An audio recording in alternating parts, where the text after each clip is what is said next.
Their meeting, Medford City Council, July 14th, 2026 is called to order. Mr. Clerk, please call the roll. Councilor Callahan. Councilor Lemming. Present. Councilor Mullane. Councilor Scarpelli. Councilor Singh. Vice President Lazaro. And President Beers. Present. 7 present, none absent. The meeting is called to order. Please rise to salute the flag.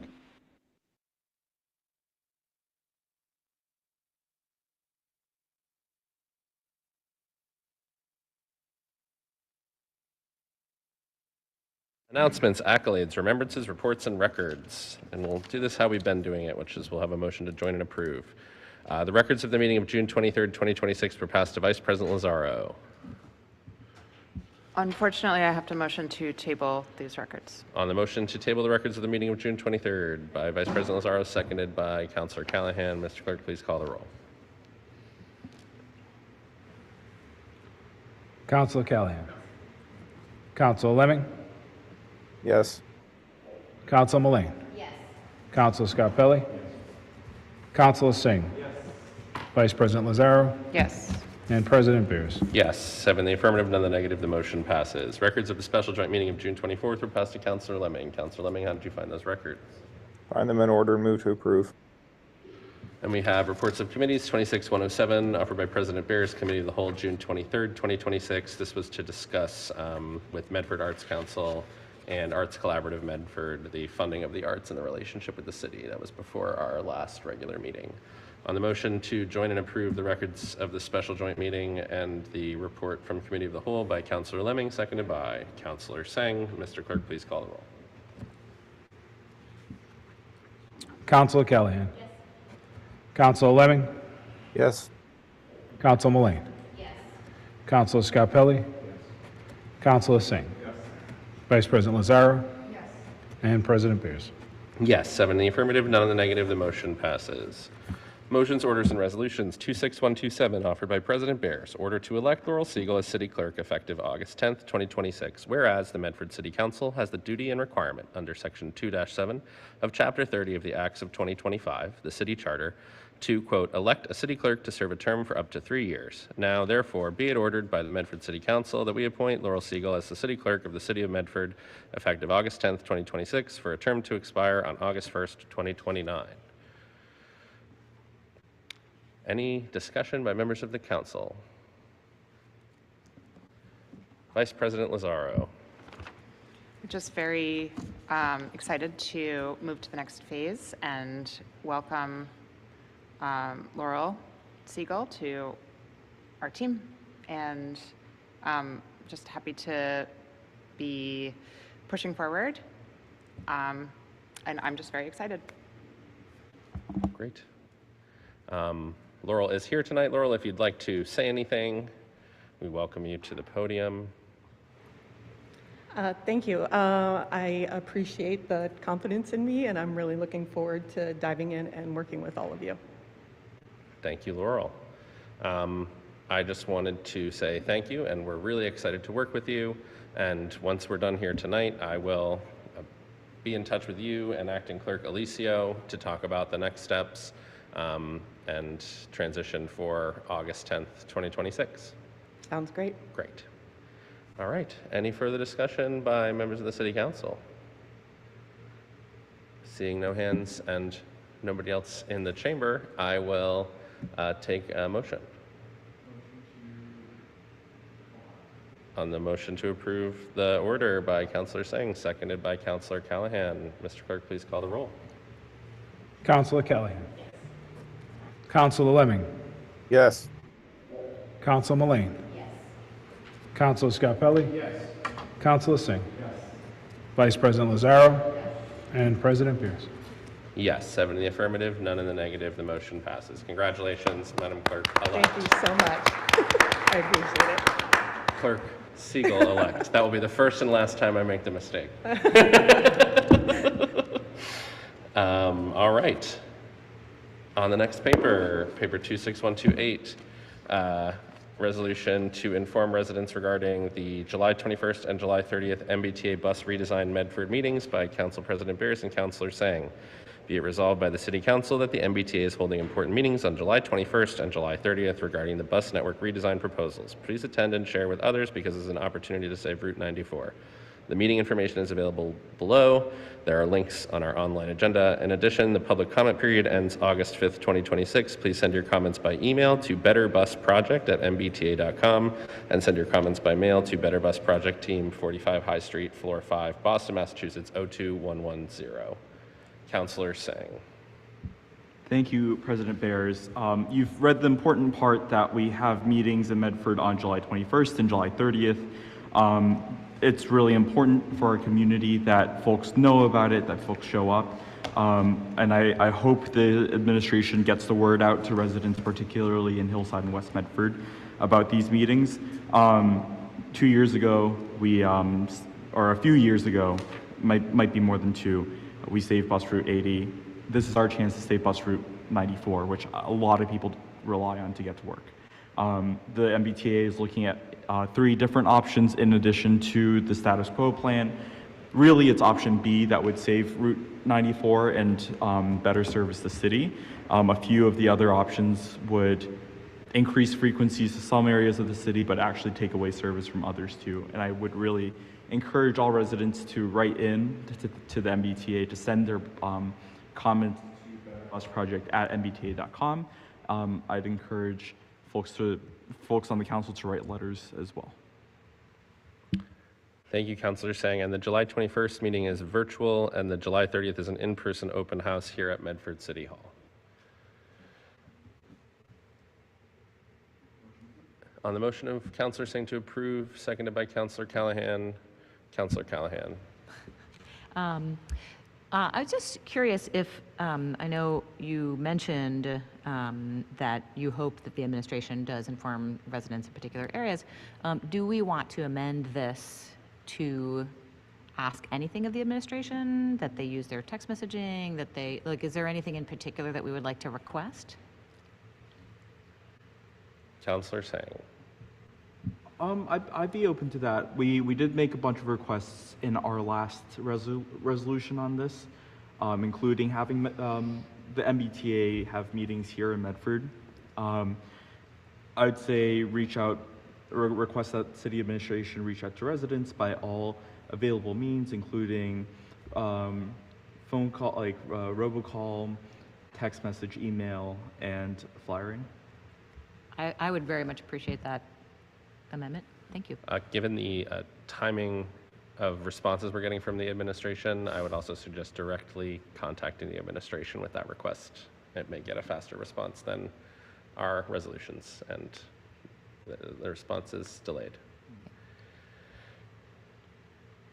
All right, on the motion by Councilor Sang, seconded by Councilor Callahan, as amended by Councilor Callahan, to request that the administration use all means of communication to inform residents about these meetings.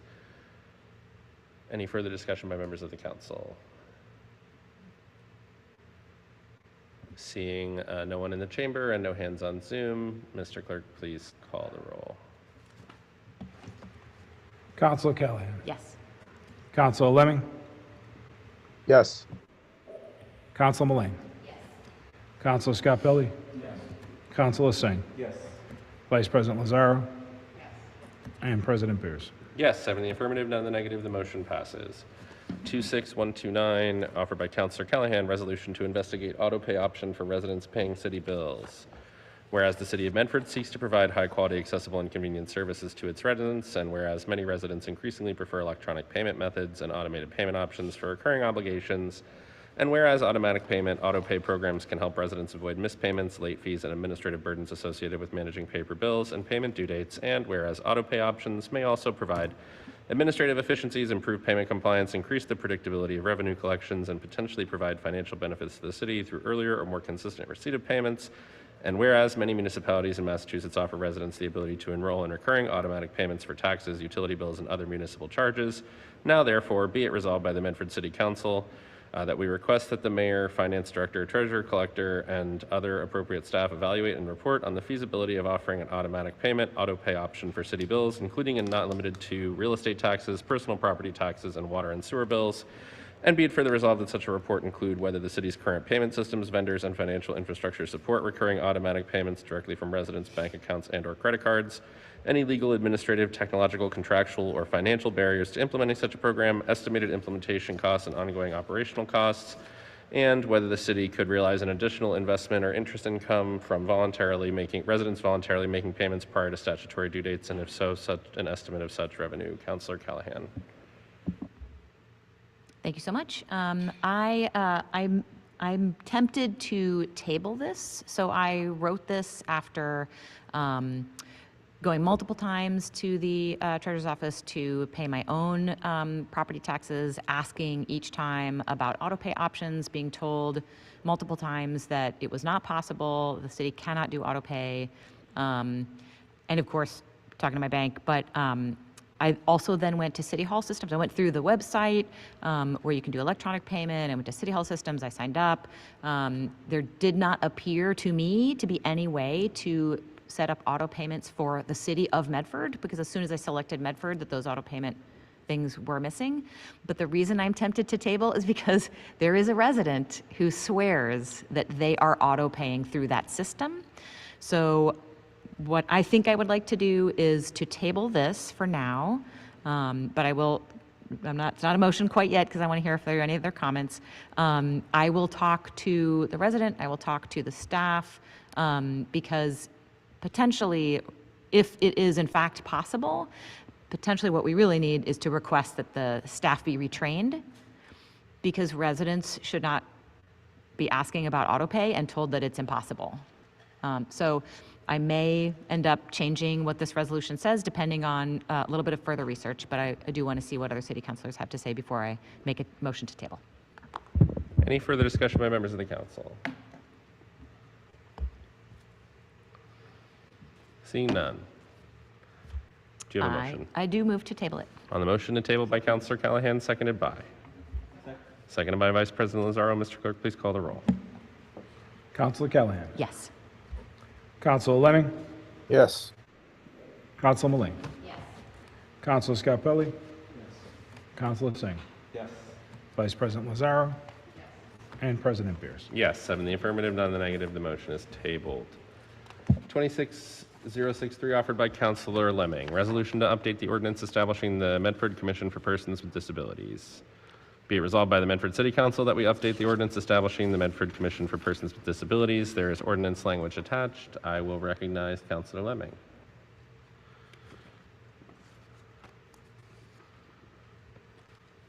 Yes, thank you, everybody. Could you see my screen? Yes. Yes. All right. So first off, thank you so much to the Commission for Persons with Disabilities for all their support and well, basically just ownership of drafting this ordinance. We already did have a city council meeting where we had kind of sort of a basic overview of what the updates to this ordinance were. Again, it is a project of theirs, so I'm very much just the conduit for that. For a high level overview for those tuning in for the first time, the update to this ordinance essentially just removes exclusionary language from the previous ordinance draft concerning drug use. It modernizes terminology, getting rid of terms like handicap in favor of disability or persons with disabilities, and things like that. And it clarifies and positively defines the commission's role.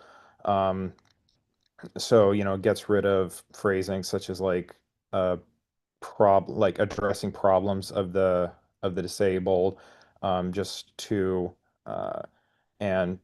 really attempts to rephrase this by saying in a more their role and the role of persons with disabilities in a more positive light. So it's things like that. The current draft we got back from legal review from KP Law, and I do apologize to my colleagues that I didn't include a redline and commented version of this in the agenda. I think we're dealing with some, I'd say some intermittent troubles where, there's insistence these days that legal review is confidential, privileged, and saying city councilors don't have the ability to waive that. But I'm just gonna quickly go through here some of the red lines that are the difference between the previous draft of the ordinance that was originally submitted by the commission and the version that KP Law went through. Obviously, the date would need to be updated here. So this is the original date of submission. But it's all of it seems to be pretty routine things. It's just small things like changing refers to demeans. There's a couple of places where KP Law did go through and change it to be consistent with state law. Like there's a comment here saying that Mass General Law C40 Section 8J sets a minimum of 5 and a maximum of 13 members, whereas the original version of the ordinance said it will consist of not fewer than 3. So there's just a couple of housekeeping items here that made it consistent with state law, which I'm in agreement with. Another instance of that is saying that it needs to meet a minimum, like things like saying that they need to meet a minimum of 10 times a year instead of the 6 that was originally proposed in the ordinance right here, just because that's another piece of state law that was pointed out by KP Law. And yeah, just other basic things like defining acronyms, and adding language here and there. So my personal recommendation for this, again, we've already gone through discussion of this ordinance. And my just initial assessment of this is that a lot of these changes are essentially, you know, kind of basic due diligence. I don't see there as being any particularly controversial changes here. So I would motion to pass it for a first reading. I would not feel comfortable, even though I don't think the changes are that controversial, waiving the third reading, just because I do want to give um, Francis's office and the commission time to kind of go through it themselves and just let us know if there's just any of these small changes are a little bit more substantial than I initially gave it credit for. Um, but I'm not seeing that right now. But again, that could be the case. So that's what I have. Be pleased to hear any comments from my colleagues. But yeah, my motion right now is to pass this for a first reading. Thank you. Any comments by members of the council before we go to members of the public?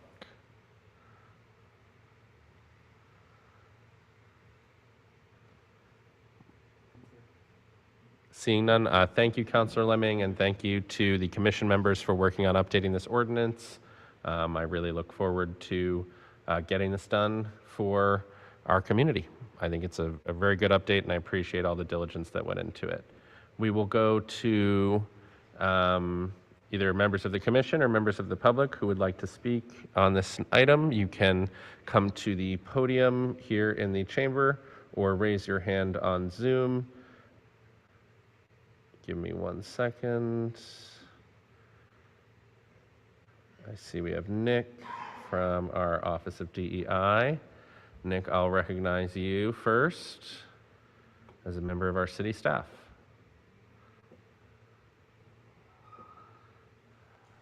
Good evening, councilors and everyone. Thank you so much for the opportunity. I just want to say thank you for your help in in in working towards passing Amer this Amer this ordinance. Both both the Office of DEI and the Commission are very excited to see this pass, and so thank you so much, and have a great night. Thank you, Nick, and thank you for all of your work and Francis's work to support the commission and for our residents with disabilities here in Medford. Are there any commission members who'd like to speak? All right.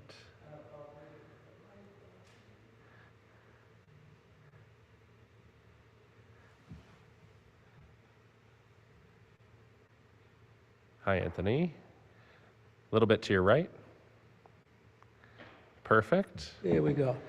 Hi, Anthony Andriotto, 75 Lawrence Road, Medford.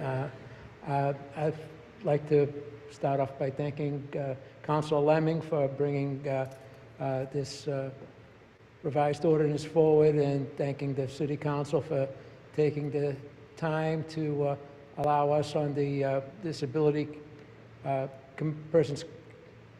Commission for Persons with Disabilities to work on updating this ordinance. I think it's very important that we, as a community, update this ordinance and get it in effect as soon as possible, just because of all the issues in modernization of our city and how the commission can better be utilized to kind of work with the community to ensure that the accessibility needs and the inclusion needs of the residents are addressed. I think it's very important that the commission be used to amplify the voice of the disabled community in changes that are happening in the city, so things get done correctly the first time. And I hope that this process doesn't take too long, and that by drawing some attention to the commission, that the community will use us to amplify their voice and to assure that the disabled community has not only a seat at the table, but a voice that can be heard, and that we can plan for the future of our city together in a way that causes us to have pride in all our community members. And thank you for your time and your efforts. Thank you. Thank you, Anthony, and thank you to the commission. All right, is there anyone else who'd like to speak on this update to the ordinance? Seeing none, on the motion of Councilor Lemming to approve for first reading, seconded by Councilor Callahan. Mr. Clerk, please call the roll. Councilor Callahan. Councilor Lemming. Yes. Councilor Mullane. Councilor Scarpelli. Councilor Singh. Vice President Lazaro. And President Beers. Yes, 7 in the affirmative, and none in the negative. The motion passes. Thank you all. Vice President Lazaro. Motion to take papers 26133, 26091, and 26106 out of order. On the motion to suspend the rules to take papers 26133, 26091, and 26106 out of order, seconded by Councilor Singh. Mr. Clerk, please call the roll. Councilor Callahan. Yes. Councilor Lemming. Yes. Councilor Mullane. Yes. Councilor Scarpelli. Yes. Councilor Singh. Yes. Vice President Lazaro. Yes. And President Beers. Yes. 7 in the affirmative, none in the negative. The motion passes. 26133, submitted by Mayor Brianna Lingo, current capital and general stabilization fund appropriation requests. July 9, 2026, read Capital and General Stabilization Fund appropriation requests. Dear President Bears and members of this and city councilors, I respectfully request and recommend that your honorable body approve appropriations from the Capital Stabilization Fund in the amount of $571,550.00 on the following items. Roberts hot water tank replacement for $250,000. Interactive panels for classrooms, $180,000. Address facilities condition assessment projects at schools for $75,000. Defibrillator replacements at schools for $25,000. Conceptual building study and construction cost estimate for Oak Grove building at $224,550, and admin server replacement for $17,000. Given the appropriations made June 23rd, the balance of the Capital Stabilization Fund before this vote is $13 million. General Stabilization Fund in the amount of $35,000.00 for an executive search for and recruitment company to hire a new police chief. The balance of the General Stabilization Fund before this vote is $6 million. As the council knows, free cash is not available at this time of year, and where this is not a capital item, the only remaining source that's acceptable would be general stabilization. Small amounts out of this fund will not impact the city's bond rating. A school department, Medford Public Schools representative will be in attendance for items 1A through D. DPW Commissioner Tim McGivern will be in attendance for item 1E. IT Director Rich Lane will be in attendance for 1F. And Human Resources Director Lisa Crowley and Police Chief Jack Buckley will be in attendance for item 2. Thank you for your kind attention to these matters. Respectfully submitted, Brianna Longo-Kern, Mayor. All right, we'll start off with the 4 schools items. I do see Ken Lord, the Chief of Operations for Medford Public Schools, is with us. Ken, I will recognize you to talk about the schools items.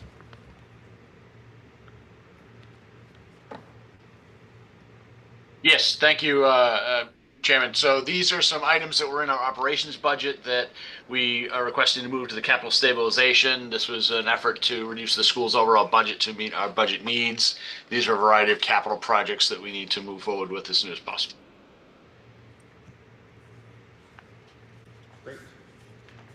Great, thank you. I am not seeing Commissioner McGivern here, so I will go to Director Lane, who I am seeing here, or was here.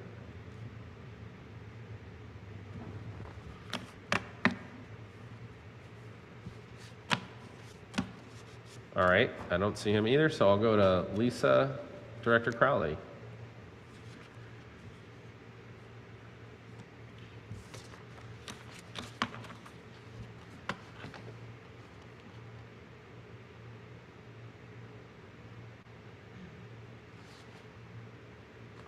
HR Director Crowley, I'm requesting that you unmute.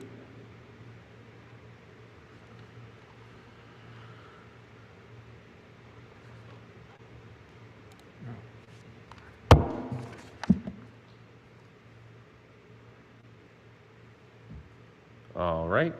Hi, Lisa. Hi, sorry about that. My computer didn't want to work. Thank you. Do we have Chief Buckley? Is he available? I thought he was going to be on, but I can't see all the names. He's So- not, as far as I can tell. So do you want to wait for him and I can go to Rich Lane, or? I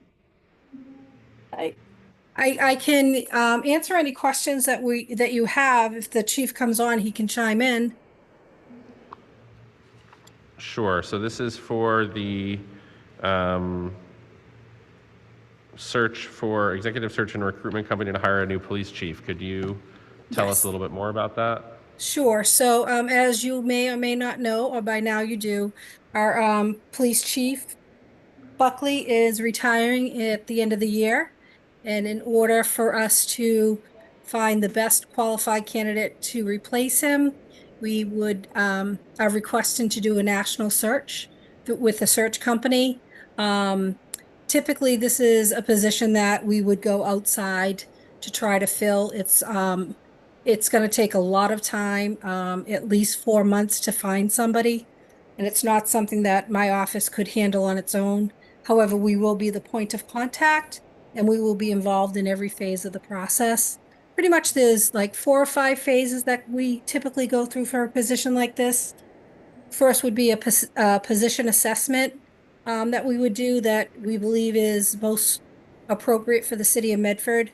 we do some type of announcement, or when I say we, it's really the company that will organize all this. And then develop a brochure that's specific to Medford that would go out to all the qualified candidates. Then once that piece is done, that takes a few weeks. We would do some advertising. They would do candidate recruitment and outreach. They will also vet all the candidates, do background checks, make sure that they have the qualifications that we believe are necessary to be the police chief for the city of Medford. They would weed out anybody who applies that may not have specific requirements, such as maybe civil service experience and items like that. Aside from all the state requirements that you need to be a police chief for the state of Massachusetts, they will do all the candidate evaluations and screenings. They'll do all the pre-screenings. They will coordinate with the candidates, reaching out to neighbors and prior employment, and go through that background process. Once they vet down to a certain number of candidates that we believe, then we would want to set up our own committees. We would have members of the administration. There may be members of different groups. That would be something that we would have to discuss as a group at the administration level, and then work with this company to make sure that they're reaching out to everybody and setting up these subcommittees so that they can kind of go through a vetting process of what is important for the city of Medford. At that point, once we get down to a selected few, they would do a further background check to make sure if there's anything else from when they started the process to when they get to that final step, nothing in between has happened. They'll do that final vetting, and then we would go through having them work with the city, work with the mayor's office, and finally come up with a finalized candidate to take the position. So it's a extensive process. It does take several months to conduct, and again, we're reaching out to companies that do this. This is their jobs. They find police chiefs, fire chiefs. They've worked with cities like Brockton and Gloucester and Somerville and Cambridge. So most of the bigger cities and cities of our size would go this route to hire a new police chief. All right, thank you. Counselor, we have questions from counselors. Counselor Singh. Thank you. Director Crowley, I was wondering, as counselors, we work a lot with the police chief on numerous policies, on providing, being essentially a liaison between residents and the police department. Many residents also reach out to us on matters that surround policing. Some are hot button issues, but a lot of them are just understanding our community better and making sure that the police chief is seeing everything that we're seeing as well. I was curious, where in the process will counselors be able to provide input in the hiring of the next police chief? If you could answer that. Yep, that's a great question. And again, we're just in the initial stages, so I don't know where any of the interview process is going to fit into the grand scheme of things. But I think once we hire a company and have a contract with that company, we would sit with them and the mayor's office and come up with, after the initial groups are vetted, who is going to be on what committee and who may participate. I don't have a good answer for you yet because we're not really at that point. But I'm certain that those are discussions that we'll have once we know who we're gonna have do the search for us. I just don't know where in the process that will fall.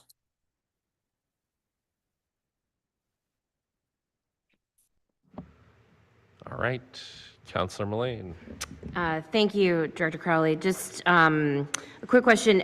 In terms of the executive search firm, have you already identified a couple of firms you're looking at? Can you just walk us through what that process looks like, what you're looking for in terms of that executive search and recruitment firm? And I see you already have, obviously, the 35,000, so it seems like you may have a ballpark of what you're looking for in terms of the full range of services they're going to be providing you. Sure, of course. So we worked with, we put out a bid to 4 different companies that actually do this work in this area. The chief had, received a name from one of our other communities that they had used. We reached out to Somerville and Newton to see who they used. And what we've done is we sent out a request for them to submit proposals, and they have already done so. We have interviewed those 4, actually, we interviewed 3 of the 4 companies, and now we're at the point where we want to make a decision on who we want to move forward with. We want to make sure that they were able to, first of all, do the search within a short time, because although it seems like the 5 months is a long time, it's really not. Sometimes it takes longer. We want to make sure they had the capacity to actually take on Medford, and that they weren't working with too many other communities at this time. We need to make sure that they're within budget, and we want to make sure that their understanding of what Medford is all about and what Medford needs and what Medford is looking for in a chief, that they're going to be able to accomplish that. We've looked at different communities again that these 3 companies have worked with, and now we just have to make the decision. Great. Thank you. Thank you. I just want to finish out this paper, and then we'll go to public comment after that. I will go, do we have any more questions for Director Crowley on section part 2 of the proposal? Councilor Scarpelli. Thank you, Mr. President. Just question to the director. Are we still waiting for confirmation from the state for this position to even go this route? It still hasn't been cleared to the straight, I've been told. So I don't want to misspeak because I'm not 100% sure, but I was under the impression that that has already been forwarded to the state, and that it is something that is being reviewed now. Therefore, once that gets passed, we can move forward with this process. But I think the mayor's office may be better suited to answer that question. I don't want to misspeak on that.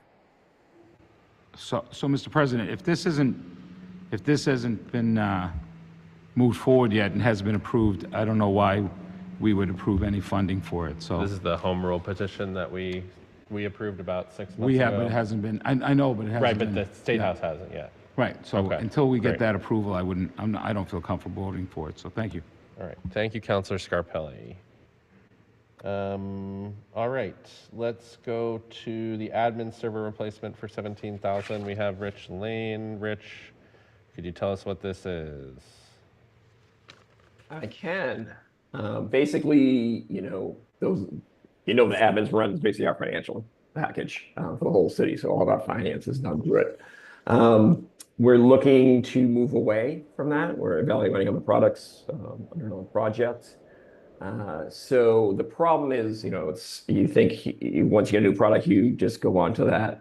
Well, obviously we have to keep historical records. And it's going to be a 5-year at least project to get to a new platform. Where we're at right now, the server's end of life. So given that if something happens to it, there's no alternative other than to scramble and figure out what to do. I'd rather replace it now, and it'll carry us past the time getting onto the new platform, and then it'll be sort of like historical read-only for audits and trending and things like that. So now's probably the time to do it versus waiting for something to happen and break and, be concerned about getting parts and replacement and what do we do in the meantime? Because everybody basically in every department uses this every day. Not everybody in every department, but everybody that handles finance. All right. Thank you. Do we have any questions for Director Lane? All right. Seeing none, do we have Commissioner McGivern either in person or on Zoom? I'm not seeing him, so it sounded like approving paper part 1, A, B, C, D, and F, and tabling 1E and 2. Is that the general consensus I'm picking up here? Seeing some nods. All right. We'll go to public participation on this item, and then we will come back for the motion. First, we'll go to the podium in the chamber. Give me 1 second. If you could give your name and city for the record, and then you'll have 3 minutes. All right, Simon Alcindor, Medford. I was just curious for item 2. I know it was mentioned that most other comparable cities go through this outside search process. I was just curious why Medford is choosing to do this specifically rather than promoting from within or anything of that nature.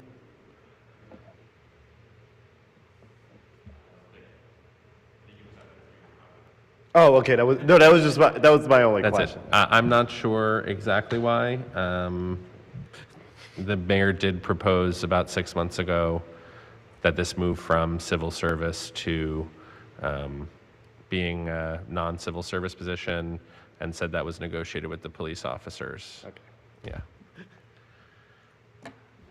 All right, we'll go to Zoom. We have Mr. Castanedi, name and address for the record, please, and you'll have, or name and city for the record, you'll have 3 minutes. I'm requesting that you unmute. Yeah, just a question, probably repeating the gentleman before me. Generally speaking, we usually choose a new chief from within the ranks. I'm wondering if the city is ready, willing, and able to pick a new police chief from within our department. That's all. Thank you. Yeah, you would have to ask the mayor. This is her decision.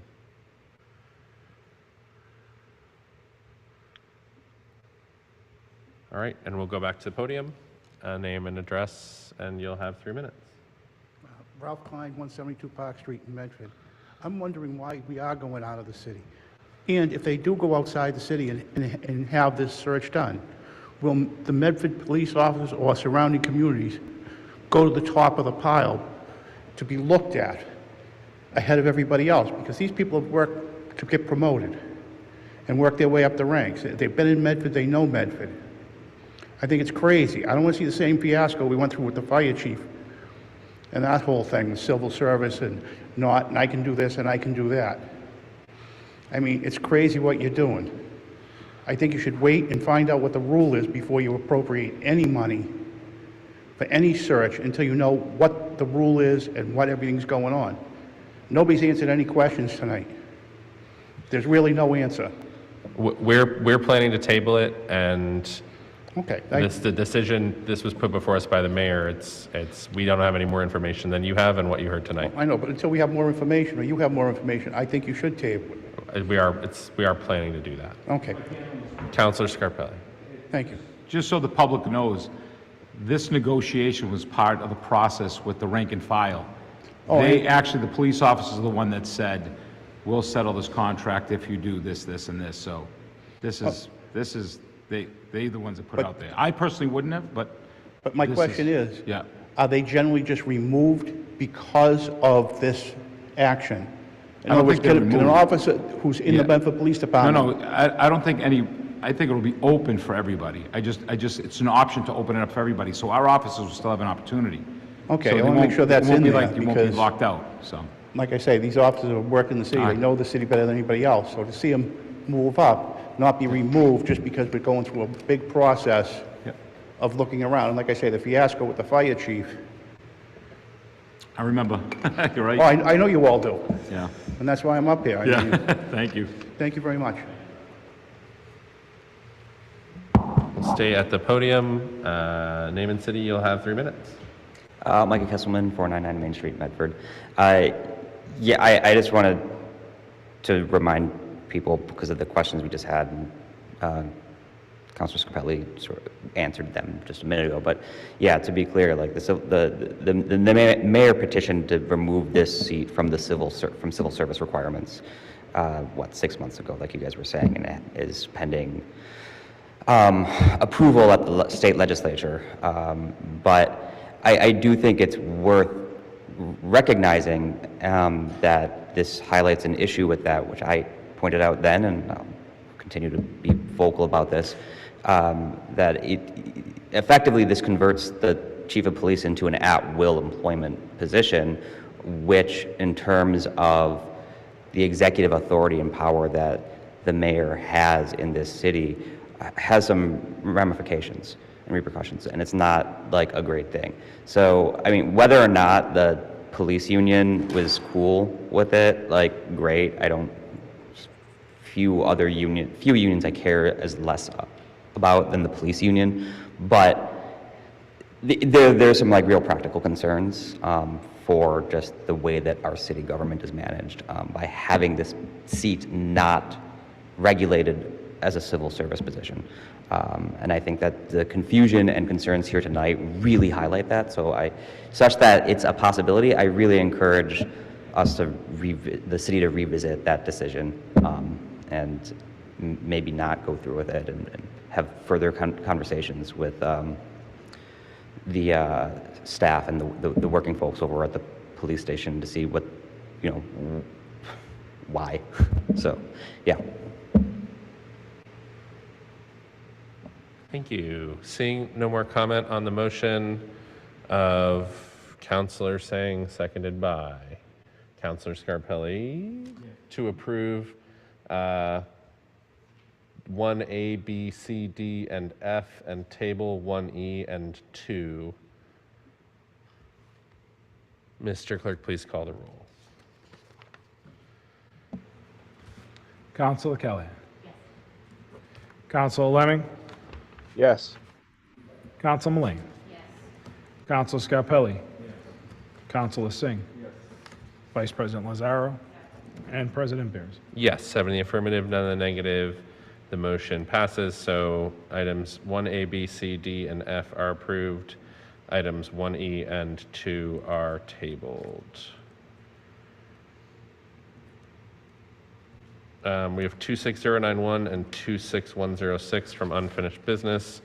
26091, amendment to Personnel Ordinance Assistant Network Administrator in council approved for first reading May 12th, 2026, advertised June 25th and July 2nd, Medford Transcript and Somerville Journal, in City Council July 14th, eligible for third reading. Is there a motion? On the motion to approve for third reading, amendment to Personnel Ordinance Assistant Network Administrator by Councilor Singh, seconded by Vice President Lazaro. Mr. Clerk, please call the roll.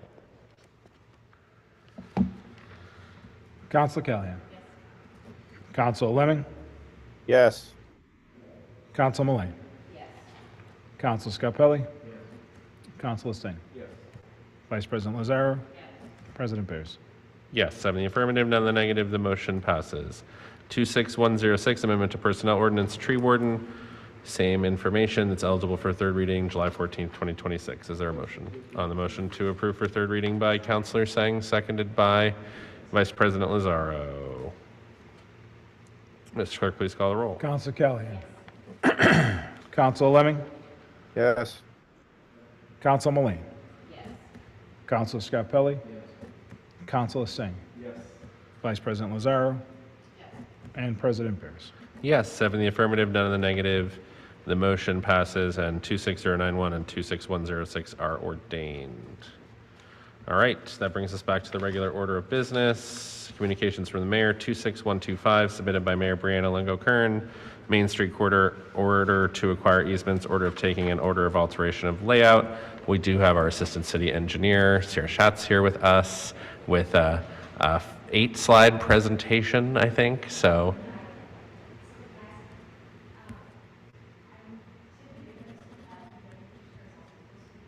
Yeah. Okay. Would you like to be tabled for a bit?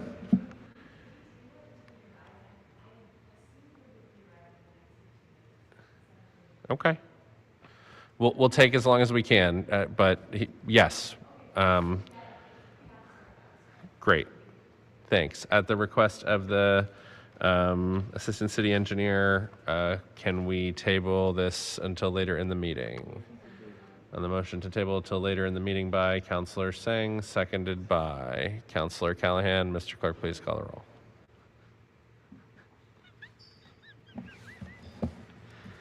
Councilor Callahan. Councilor Lemming. Yes.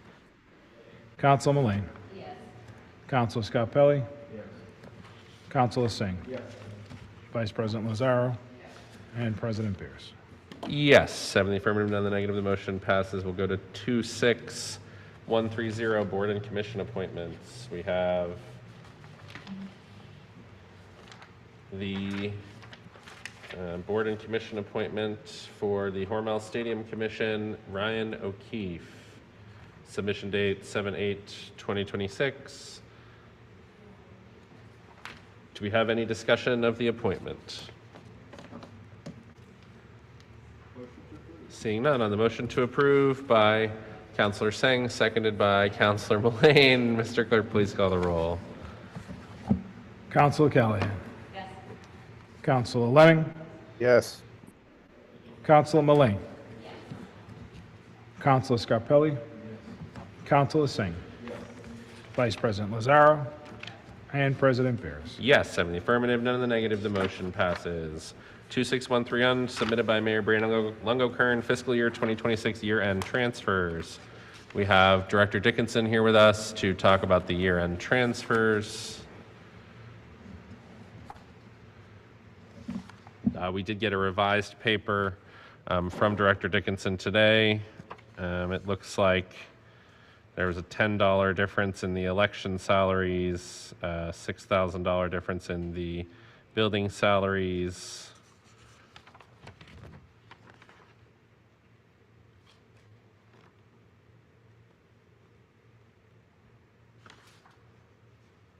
A couple other changes. I'm not going to try to do a red line in my head, so I'll just let us know what changed. Director Dickinson.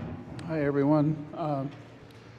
As usual, there are some appropriation deficits that we need to cover at the end of the year, especially these days with the budgets being extremely tight. This year was a little bit more problematic than it has been in prior years. But I believe we've managed to cover everything. Here's some highlights on that. Election salaries, that's overtime, partly, and also there was a journal entry mistake made last August where expenses that should have been booked to 2025 were actually booked to 2026. So at that point, we had closed the books and could not correct that. It was about $35,000. Little things, building expenses. Well, we can start at the top. Finance expenses, we have a consultant working on receivables reconciliation and cash reconciliations. That's been extremely helpful. Getting everybody up to speed, the assistant finance director, and the receivables reconciliation has been an audit finding for the last couple of years, and I think we've finally nipped that in the bud, so we should be good there.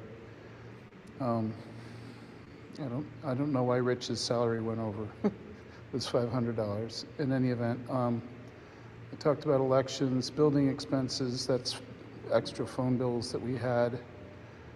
Police salaries, that's a big one. Obviously, the contract settled. We covered the retro pay with existing funds and free cash. But obviously, the budget for police salaries for fiscal 2026 couldn't accommodate the cumulative raise. So we needed to do that one. Parking expenses. Fortunately, parking had extra money in salaries because that's IPS, G-Techna, pay by phone. Those are the electronic processing for all of the parking meters. So if people actually pay us more for parking, we have to pay them a bigger amount, but that in net, that's a good thing. So that's one. Fire salaries, overtime is a big problem there. The overtime budget was over by $750,000 on a budget of $1.8 million. So obviously that's something that we have to cover. I mean, if we need firemen, we have to have them. But anyway, it was a things that we had to. Sorry, can I interrupt you just for 1 second before we move on to all the rest of this stuff? Sure. How much did we budget for overtime for fire for this fiscal year? $1.8 million. That's what we budgeted for the coming fiscal year? Oh, for the coming fiscal year. I don't actually have the breakdown on. I think I remember. I think it's like 1.9 we budgeted for. Yeah. Yeah. But how much did we go over? Last year,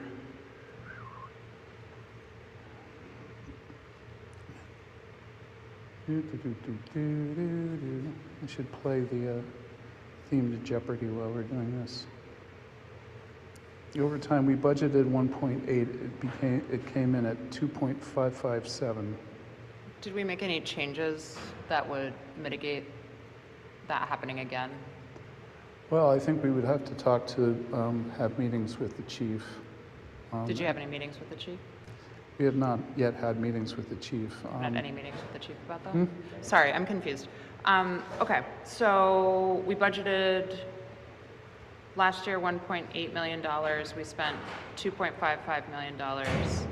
This year we budgeted $1.9 million with no plan to not spend $2.55 million again for overtime for the fire department. I think we will be addressing this in the future. It came kind of as a shock to me. In the last full week of June, the fire department booked $80,000 in overtime for 1 week, and my understanding is some of the firehouses have only 1 or 2 more staff members than are required to be at each fire station at a time on staff available. So if people go on vacation at the end of June when kids get out of school, it's probably hard to staff that station to the required level. So probably a lot of people have to come in when they're over their allotted amount of time. So that's probably why they would have accounted up to $80,000 in overtime and not for any other reason, would be my guess. I just want to. At $2.5 million, it's also averaging $50,000 a week in overtime. Yeah. So certainly, is the plan for next year to just do this again over and over? Obviously, I would prefer not to. We will be trying to address this. As you'll see, the next item is yet again fire expenses. That's what are those? also. Sorry. Those are also over budget. That's professional services, especially medical exams for injured firemen, I believe. So that's sorry. Oh, injured firemen. Yeah. When you're working more than the normal amount of time, is it more likely that you would get injured? I would assume so. I am not, and I'm not the fire chief, so I couldn't really tell you. But we will definitely be looking at that coming forward. Bob, could you pick up the mic and put it on the higher shelf? I'm sorry, I'm so tall. You should be. That's okay. Sometimes I say things in one meeting, and I think it's likely or possible that people are not in attendance at the meeting where I might have said something similar. But I want to say it again here that I think that the only way we can avoid excessive expenses in the fire department, and not because the concern is that it's too expensive to run a fire department, but that it's dangerous, it's inefficient, it's less safe, and it's more expensive for the city to run the fire department this way. The only way that we can avoid this in the future is by hiring more people to work in the fire department. And that I know that there are more firefighters wanting to work in Medford, and that we're just not offering those positions to them. So I think that this is a strange way to pay for a fire department that is getting more injured and more burnt out faster. And we could solve this problem. We know exactly how to solve this problem. Thank you. All right, Bob, just while we're on the fire, why was there so much in DPW that was available for this? Well, it's kind of accounting magic. We were unable to fund the snow and ice deficit on the recap like we usually do, so we used free cash to do that. But we have to fund the entire amount of the snow and ice deficit. And that left a fair amount of money, obviously, in DPW highway that we could then. So we budgeted for snow and ice deficit for fiscal 26, but then we had a lot more snow when we thought, so we paid it Right. with free cash, which left that money in the DPW budget. Right, yes, we basically, in DPW highway, we re-injected roughly $1.3 million, which left a fair amount of money that we could then transfer at this point into other departments to cover the deficits there. So, not my favorite way of doing things, but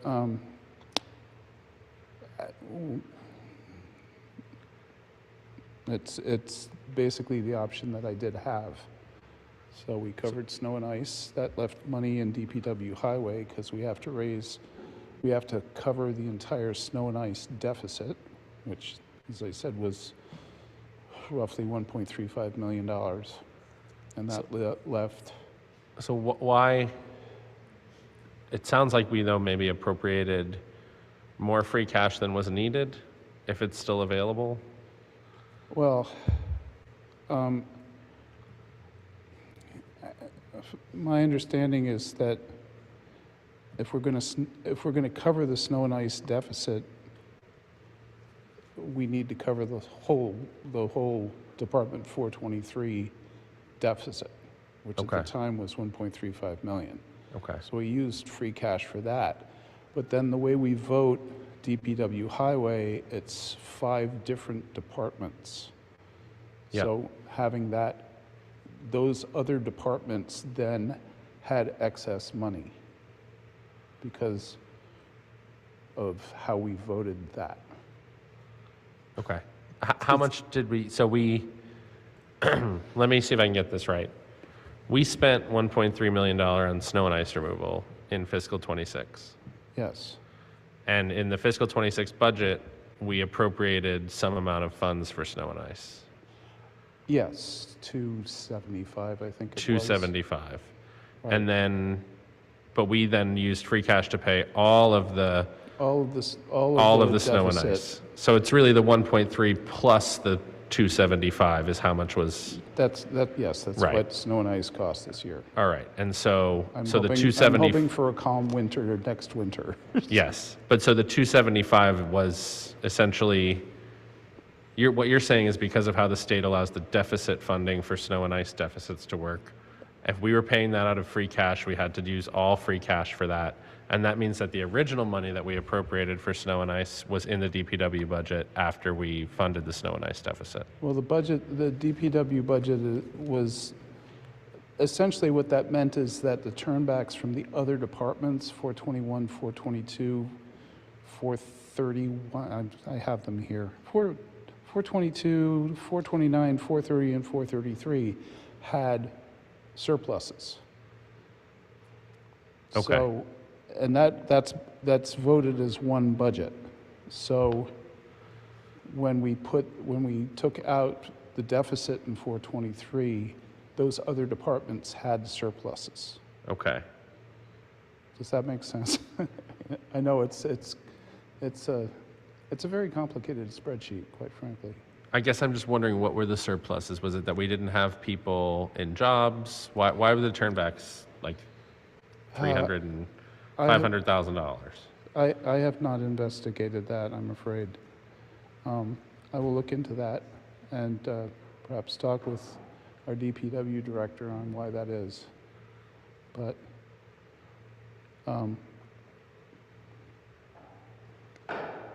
Okay, all right. Let's come back to fire, although it looks like Tim is maybe getting up to say something. The table does move out, you know. Tim, could you kind of come give some clarity on this question? Sure. So why was there $520,000 in surplus in the DPW budget? Sure. Thanks, mine's super related. Just want to make sure that salaries is part of that. Just want to, like, Yeah. I understand the expenses, but like, how do salaries fit into that? If we budgeted for a salary, but we didn't hire someone for that position, that's going to be in that surplus, I think. Is that what they're asking? I believe so, yes. Yeah, okay, right. So like at the end of the year, if we didn't hire somebody for a position, and it was a $80,000 position, then that money is left over. So it would be a surplus at the end of the year, for example. We did have a lot of that. I don't have a full explanation for you, but I could spend some time and try to figure it out with Bob. Yeah, it's a lot of your, you know, once you take the trash contract out, it's a big chunk. 500,000 on your budget's not, it's pretty significant. It's 325 in salary and then another 195 in expenses that we budgeted for that didn't get spent. So sure, just trying to wonder. It seems like we know why the fire needs the money, which is they went way over on overtime and they had a bunch of professional services expenses that were uncovered. But it just seemed interesting that all of that was coming from your side of things. And sure, I know we didn't spend enough on line painting because we couldn't get the line contractor in as much as we wanted, so that's a six-figure number right Okay. there. So that would be part of that. I'm just trying to think of big things. Yeah. And then salary, that would be the other big. So open positions. how many So open positions were open? Like there was like $325,000 worth? at any given time, there's like 5 or 6 open positions in the DPW. So if each one of those is worth, $50,000, $60,000, it adds Okay. up pretty quick. Yeah. All right. Yeah. And just the relative numbers, the DPW budget for 2026 was over $15 million. So Right, but like 10 of that is the trash contract, right? to- 8.8 or 9 point Yes, something? there's Yeah. a lot of that is trash. So it's like 10% of the salaries and ordinary expenses once you take the waste management contract out. Yeah, if you take 20. It seems like these are my questions. I'm satisfied. I'll go to Councilor Scarpelli and then Vice President Lazaro, or at least I understand more. Councilor Scarpelli. Mr. President, I'm not too satisfied. I think this is so, it's like who's on first, and so much is coming at us right now. Is there a timeline that we have to have this voted on? This paper? It needs to be voted on by tomorrow. There are so many questions I have that honestly, that bringing it up right now, it's, bringing up the director of DPW, who's not really, he's not here for this. Questions that I had, understanding the salaries and understanding not filling positions and then understanding the roles we have and understanding where those positions and maybe creating positions that we can make here that we're not, because we can't find contractors or whatnot. There's so many questions I have going in my mind right now. And the fact that we're giving this and we have to be voted in by tomorrow,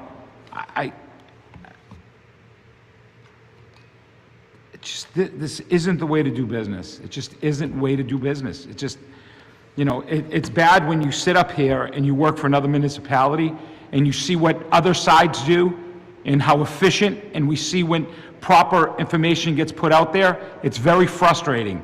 When you come up here and we ask a question, unfortunately, you're not prepared for that question because we're going to ask a question, but then you don't know the answer, and then the whole idea is we're left with monies that it seems like it's like let's bit and piece, because even the fact that we talked about retro and we're taking money out of somewhere else to pay retro, where you would normally put retro in a certain fund knowing that it's coming up. And we don't do that. There's so many other questions. Staffing wise, we're seeing the lack of staff. Department heads come to the podium every year, time after time, talk about how we need staff, but we can't afford it. But then we come into to this paper, and you're like, well, we didn't spend this money. It's just so frustrating. And again, my frustration comes out to the wrong people, and I apologize for that. But I tell you, Mr. President, I'm not voting on anything. I'm not voting on another money paper. This is ridiculous. So we have one, we're gonna vote, we need to vote on it tomorrow. Thank you, Councilor Scarpelli. Yeah, to clarify, I'm not satisfied with the answer. I get it, and I you know. Yeah. Vice President Lazaro. Thank you. The things that I'm frustrated about in this paper is that we just finished last month at great expense if your time is worth something, which mine is, really digging into the budget. And if we're going to do this, then the budget doesn't mean anything. If you've made a budget, that means that the intention, this is not you guys, you just happen to be here. If you've made a budget, it means that your intention is to spend money in a certain way. And then if you're just going to take all the stuff that's left over and you're going to put it somewhere else where something came up, just that's completely unrelated, because money is money and it's all just a big pile of money. You have to have a balanced budget and you're winning awards for the budget book. I mean, truly, it makes me feel it makes me feel like this elected position is being disrespected. It makes me feel like the time spent is being disrespected, and that all of the things that we are trying to achieve, in which we argue that the budget is a representation of our values, that we are saying that the money that we spend and the way that we allocate funds is an expression of what we value and how we care about things. And money should be spent the way we say it should be spent, because we are elected to do this. This is one of the major things that we do as a body. So if you just take stuff and you just give it to something else at the end of the year with no time for people to see it, for the public to understand, and with no explanation, I just don't think it's fair. I don't think it's reasonable. I don't think it's a respectful way to spend public funds. I understand why it has to be done, but especially with the fire department stuff, and especially it's kind of a slap in the face, guys, that there's the position for the city clerk's salary of $35,000 that just gets put into election salaries. Like, we know what that position is. It wasn't posted. It just wasn't posted. That was the position we wanted to fill here, and it just didn't happen. So you're just going to take it and put it somewhere else? And now it's like not even, I can't, like it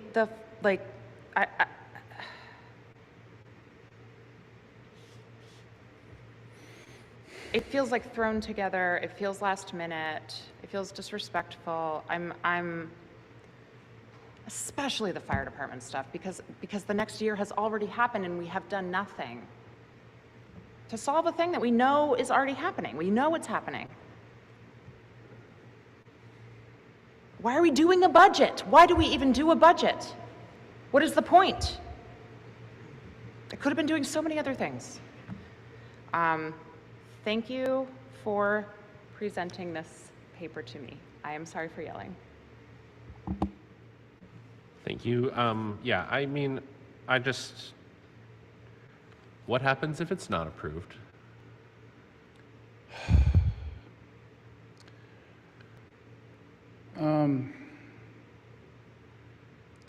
If it's not approved, all of the deficits have to be reserved, so they're a hit to free cash, and we have to try to rate, and we also have to raise them on the recap. And right now, there isn't room on the recap to raise these deficits. There just isn't. And this is the reality of the situation is that budgets are very tight. Budgets are going to be very, very tight next year too. You know, a lot of these things, a lot of these things happen to a certain extent aren't predictable. And usually, well, yes, but usually there's extra money to put into the budgets to cover emergency situations. We simply don't have that money. We don't have it. I know you're not here to answer this question, but are you aware of a revenue generation plan by the mayor to get us the money so that, how are we doing on new growth? I don't know what the... It just seems like you guys get sent down here to basically say, there's no plan, the city has no plan, everything's really tight, we're trying our best, and if you guys say we're unsatisfied, if the council says that we're not satisfied with that answer, then we're kind of screwed, like logistically. And I don't want to make your life harder, Bob, but I think there's a reason we get the end of year transfers, usually with the budget, Right. so that we're not on the day before the I know. deadline. And like for me, I have one very specific concern here. I get what Councilor Vice President Lazaro is saying.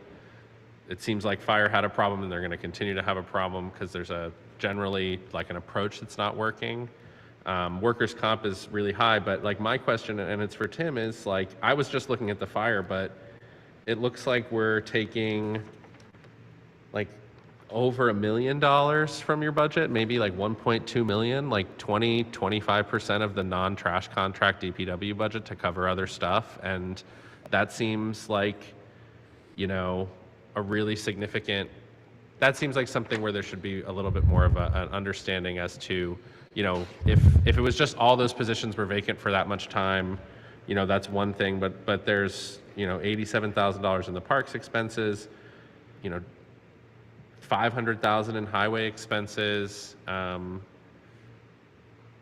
I just think that if an end of year transfer is coming in and basically saying that the DPW spent like 20% less than it was budgeted for this year, that should come with more of an explanation as to why that happened. And especially, I mean, it's hard for you to do like live right now without having us time to ask you that question.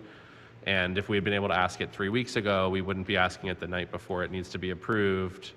And that's just a big question for me.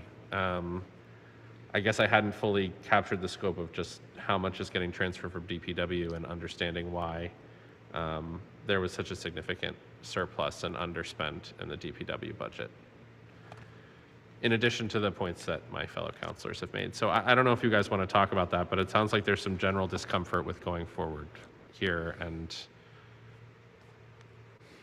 I want to, I'd like to try to get to somewhere that's not that, given what you said. Councilor Callahan. Thanks. I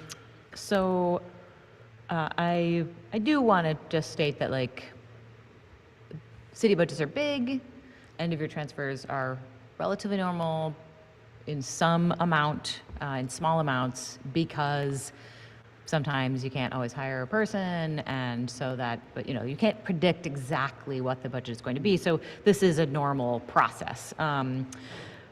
But the amounts, I also, like President Bears and Vice President Lazaro, the two things that I noticed the most were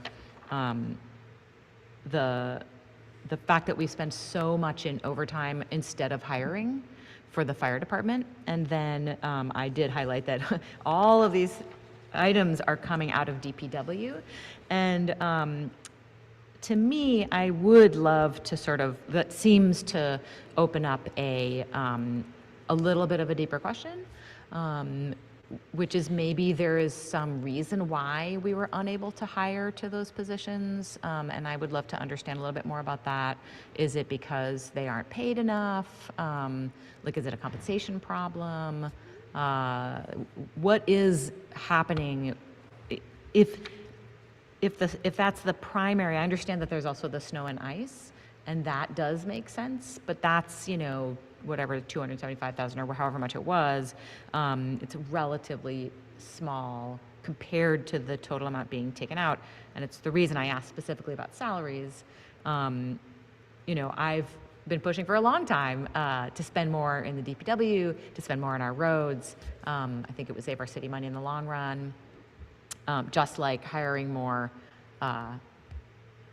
people in the fire department would also save us in the long run. We wouldn't be spending so much on overtime. We would be spending on salaries instead. So I would just love to get a little bit of a better understanding, and I think probably this is also what President Bears was mentioning, of what is the difficulty. Why have we been unable to hire? Why have we had so many open positions in DPW that it leaves this budget unspent? Thanks.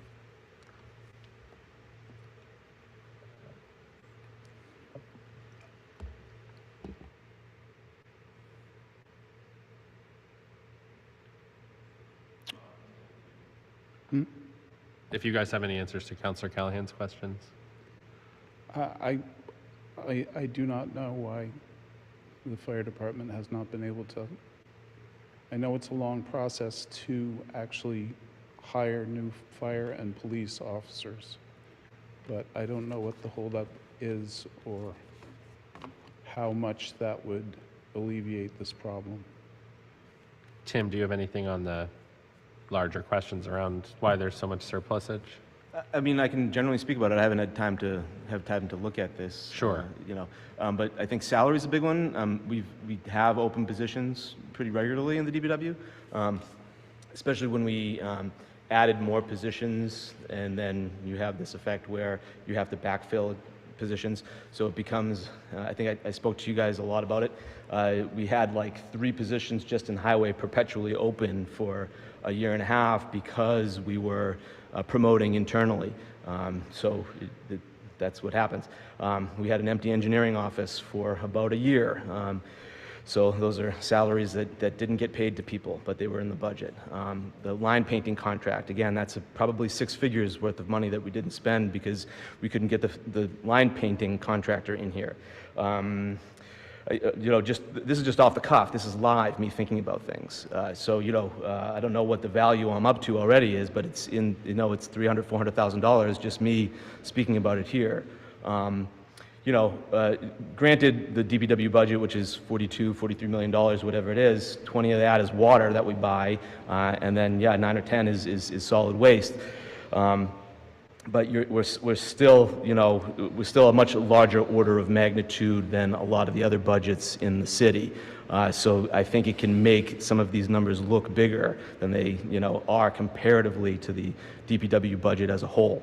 And I know we spent a lot in snow and ice this year. I think you guys might have been talking about that before I got up here, but over $1 million just in snow and ice.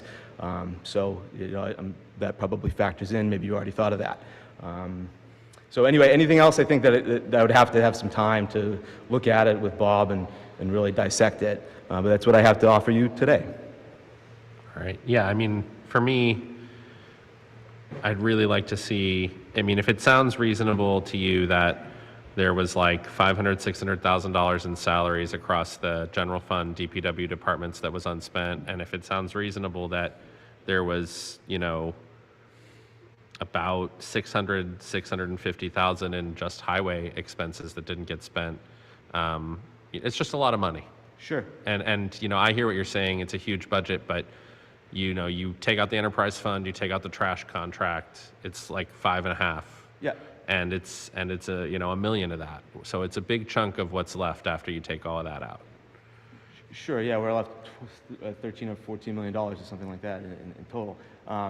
Like I said, I'd have to take a close look, but I will say that when we prepare the budget, we prepare it with the idea that this is what we think we are going to spend and this is what we would like to spend. And then it doesn't always pan out. I will tell you, by perpetually for the whole year, not perpetually, but for the whole year, having down a couple of folks in highway, that means we can't spend as much out of the expense account because we don't have that many people. So it took a while to get the hirings in place so we could spend the money on the gas, the money on the trucks, the money on the asphalt, the money on the concrete. So if you think of a salary, $80,000, $90,000, or $70,000, $80,000 and somewhere in there, plus another $5, $6, $7, $8, $9 for material costs. Again, I'd have to do the math and probably sit down with Bob a little bit and do the math. But we're already starting to get up to those numbers now. I can't tell you if I'm like again, this is live on the spot. I can't tell you if I'm comfortable with it. All I can tell you is that a six-figure number that has a 5 in front of it, that's for salaries, that doesn't seem crazy to me based off of the open position history that we had in the last year. So. Okay. Councilor Lemming. Yes, thank you. So I appreciate everything that that Tim is saying. I think we have had the conversation about staffing in the DPW a couple of different times in different council and budget hearings, and I don't want to put I don't want to put Commissioner McGivern in a spot where, you know, he has to kind of think of these things on the spot, but I would be interested in just getting a bit more of a thorough write-up when he's had when he's had a bit of time to, like, you know, think about it, sit down with Bob and Owen, just about how many vacancies there have been in the DPW over the past couple of years and the likely reasons for those. I'm just interested in understanding this a little bit more and kind of not, you know, like not putting people in a spot where they have to kind of think of a lot of different reasons off the cuff. So I would appreciate that report if we could get a follow-up from that. Be willing to put that in the form of a motion, but I'd also just be, you know, if Tim has time to do that, I just appreciate kind of like a handshake thing in this council meeting where, you know, we could just get a write-up about that, because it is something I'm interested in. The other thing, just real quick question to Bob through the chair. I heard a couple of different numbers thrown around, and I may have missed it in the conversation. Can you clarify and just repeat again how many of these transfers, estimated dollar amount, are due to the high amount of snow we've had this year? I heard $1 million, I heard 200 something thousand. I just want a brief quantification of how much money was due to something that we couldn't, you know, a weather event. Well, the snow and ice deficit was, I think it was $1.35 million. And that, again, was covered with free cash. That's on top of the $275,000 budget for snow and ice. So is that what you're looking for? The numbers that I managed to, you know, get out of, at that point, the turnbacks, I'm looking at the spreadsheet, the turnbacks from DPW totaled about $900,000, which I then gleefully stole from Tim to cover other deficits.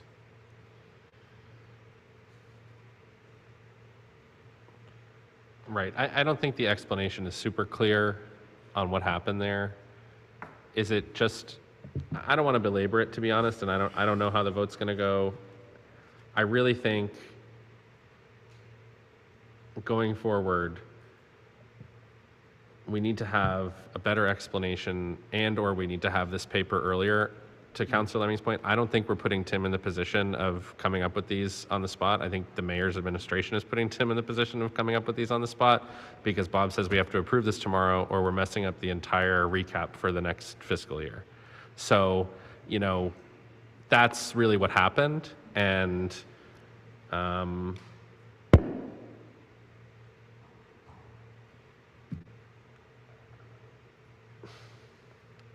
I just think if we're talking about $900,000 in turnbacks, that we should have a clearer explanation coming to us, or this needs to come to us 3 weeks ago so that we can say, we don't have the information we need, can you come back with it? Because now we're in the position of screwing over the finance office if we don't approve something where we don't have all the information that we need. So, and I don't understand enough about the, what you're saying about the recap to know whether or not, I mean, it sounds like it creates extra work for you. Does it also impact the city's fiscal position? Yeah, unfortunately, yes. How does it impact the city's fiscal position? Well, I don't think that we can cover all these deficits by raising them on the recap. So how would they be covered? Hmm? How would they be covered if we didn't do end of year transfers? We would have to, essentially, we'd have to put together a new budget for 2027. A whole new budget. A whole new budget, yes. That's crazy. All right. Council Vice President Lazaro. I think it's important that we look at why we are facing this conversation right now. And it can't be the city council torpedoed the whole budget because of this one paper about these little year-end transfers. It has to be that the mayor tried to slide in these year-end transfers that have nothing to do with anything and ignore how you're supposed to do money for a city. And that tanked the whole budget that we spent months talking about. It cannot be, the conversation cannot be that because we asked a few follow-up questions, the whole budget fell apart. Because we had one day.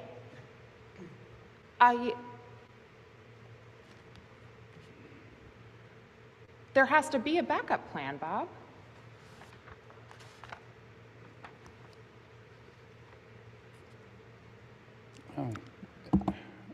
At this point, these are the deficits I'm looking at in admins. This is what the departments have spent. So we've been getting people to close their POs. Part of the reason that it's been hard to put this together is to make the departments actually understand that, you know, we are at the end of the year. We need to have all those things dealt with. But these are the deficits that I'm looking at, so I have to cover them somehow. Sorry. Yeah. Through the chair. The fact that Nina's not here, the fact that the mayor's not here, these are responsibilities of the leadership of City Hall to have directed department heads to do this stuff earlier. It's not the responsibility of the city council to like retroactively be instructing department heads to have cleared this stuff up. It's just not. I mean, I don't understand why the obligation wasn't, oh, make sure you convince city council that these are good transfers, instead of forcing us to do it or else. That's not how you run a fiscally responsible city.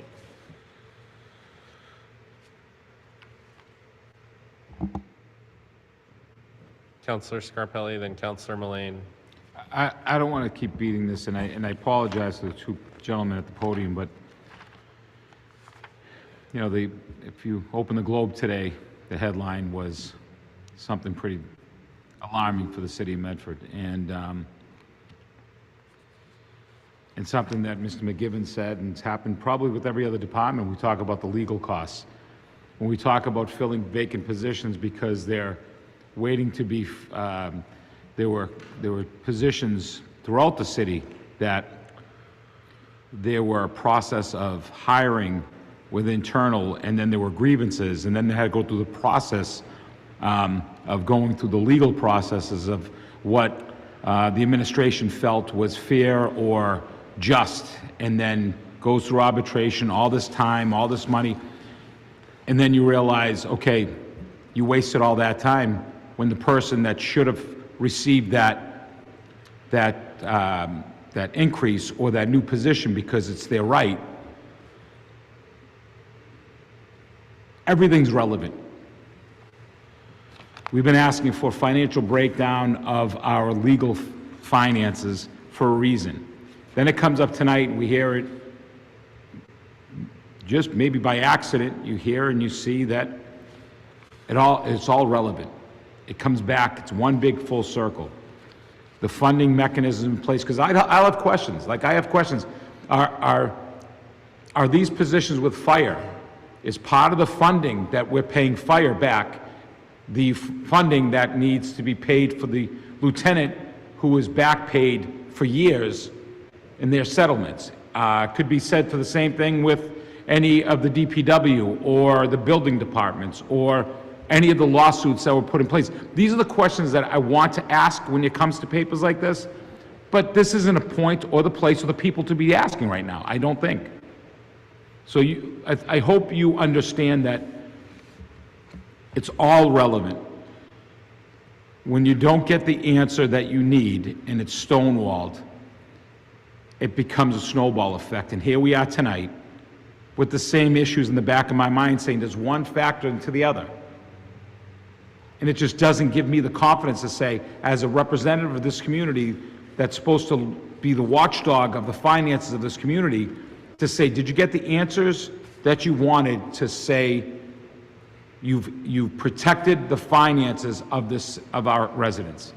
I don't think I have that, and it's not your fault. I'm not saying it's your fault. I hope you understand that. But this has been something we've been standing on this top of this mountain screaming the reasons why.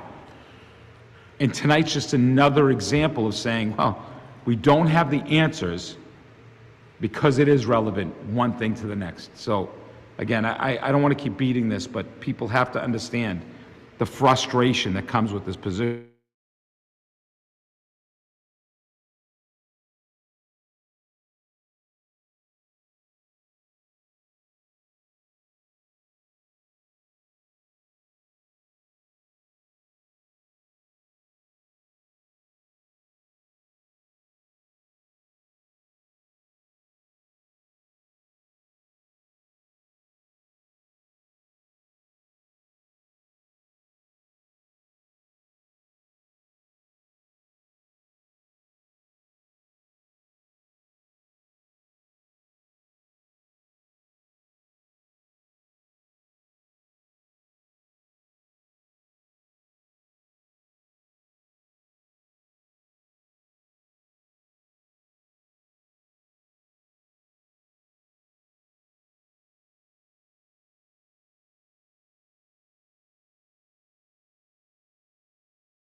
I have to leave at 9, so. I know. I apologize. I apologize to everyone.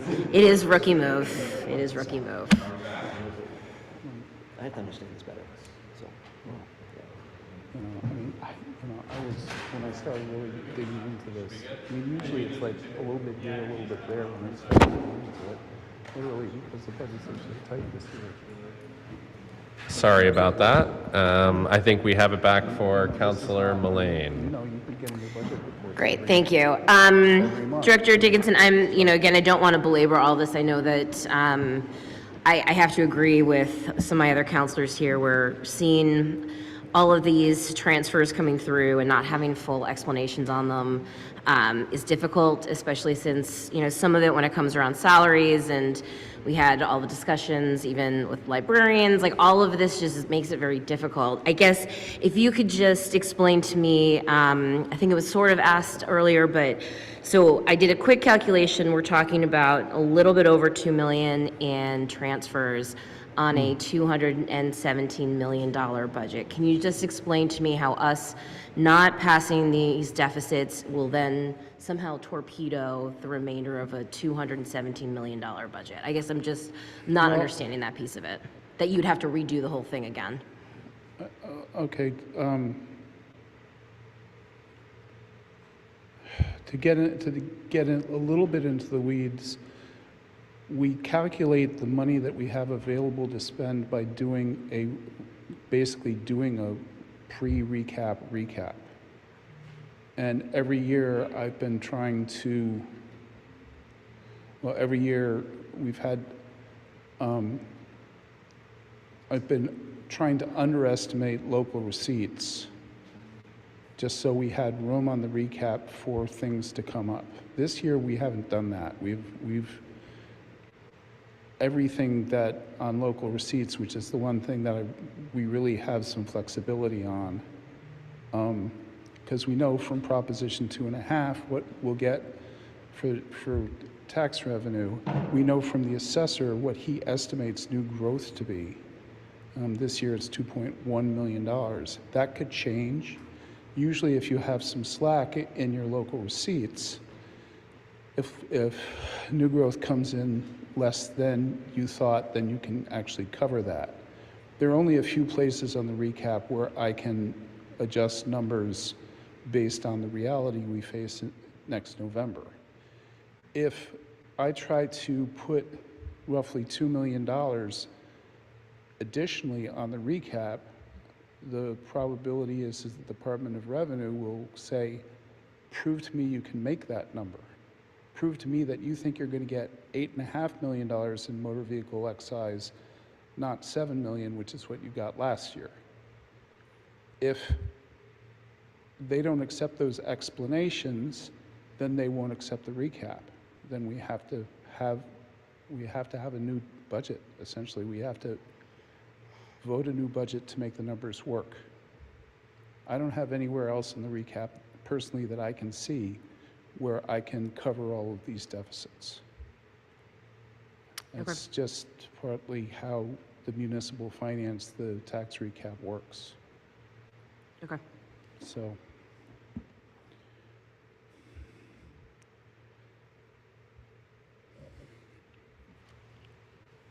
All right, I mean, we are where we are.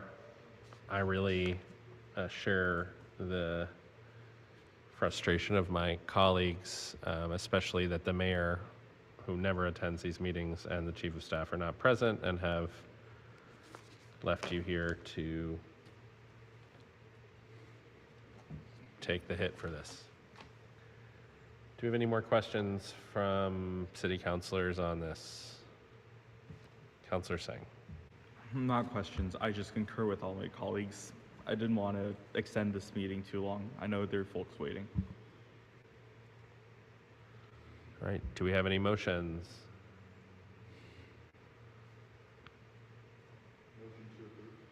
Motion to approve by Councilor Singh, seconded by Councilor Callahan. Mr. Yeah, is there anyone from the public who wants to speak on this?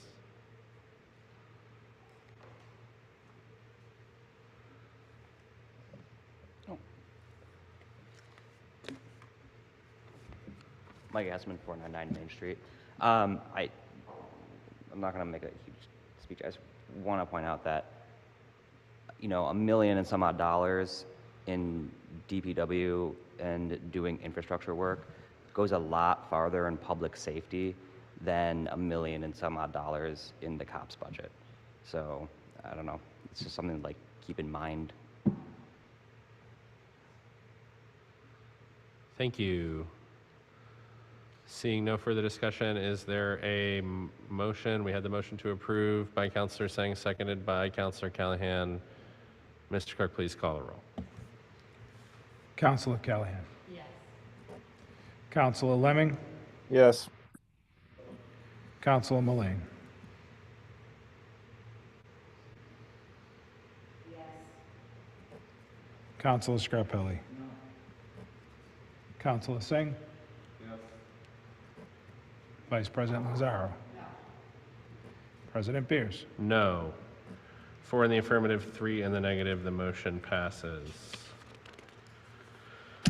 26132 submitted by the mayor, litigation settlements, 3 settlements for a total of $10,649.26. We have the settlements as Roger Cook, 3,800, Anthony Barone. This is for a motor vehicle accident where the claimant's vehicle was parked at 52 Morrison and was struck by a city snowplow. Claimant requested $7,000, settled for $3,800. Second is $3,800, Anthony Barone.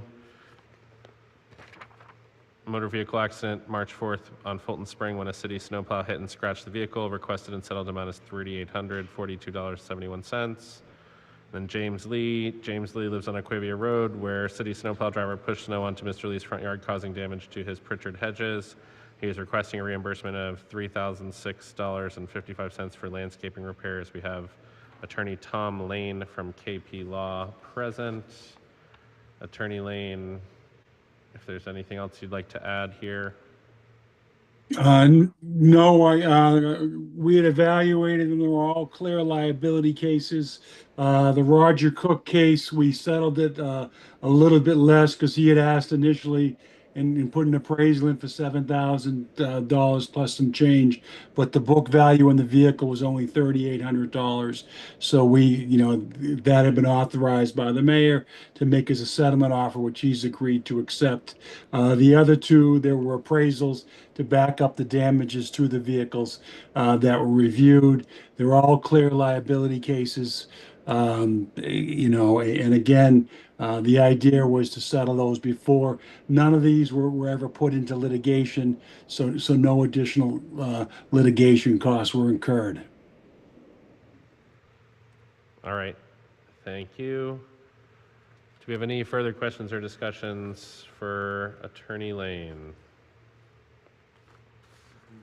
On the motion of Councilor Scarpelli to approve, seconded by Councilor Sang, Mr. Clerk, please call the roll. Council Callahan. Council Lemming. Yes. Council Mullane. Council Scarpelli. Council Singh. Vice President Lazaro. President Bears. Yes. 7 in the affirmative, none in the negative. The motion passes. That reverts back to 26125 Main Street Corridor. We have Commissioner McGivern and Assistant Engineer Schatz here with us. This is something we discussed at our last meeting around the MassDOT project to upgrade the Mystic Avenue and Main Street and Medford Square intersect. Well, Mystic Avenue and Main Street in front of the police station and going up towards Medford Square. There are some easements and orders of taking that are required to alter the layout of the street. We had requested that the Assistant City Engineer and Engineering Department return with a presentation that's a little bit more visually and just a little more descriptive of the project, and also communicate with some of the folks who are being affected by the takings. And it seems like from the update we received from you by email that you've had more discussions and most of the folks are understanding. There's some folks who still have some concerns. So I'll turn it over to you for the presentation. It looks like we also have Sharon Everett from KP Law here. Just saw her as well. So if you need to go to her at some point, let us know. And then we'll hear the presentation from you. We'll go to questions from councilors, and then we'll hear from the public. And I do apologize, I may have to leave at 9 o'clock, so I may have to turn it over to the Vice President at that time. Okay. So with that, I'll go to you, Sierra, and Mr. Clerk, Sierra's already a co-host. Great. Oh, can I share my screen? You should be able Okay, to, yeah. awesome. Great, thanks. I will do Rich, that. appreciate it. See if that works.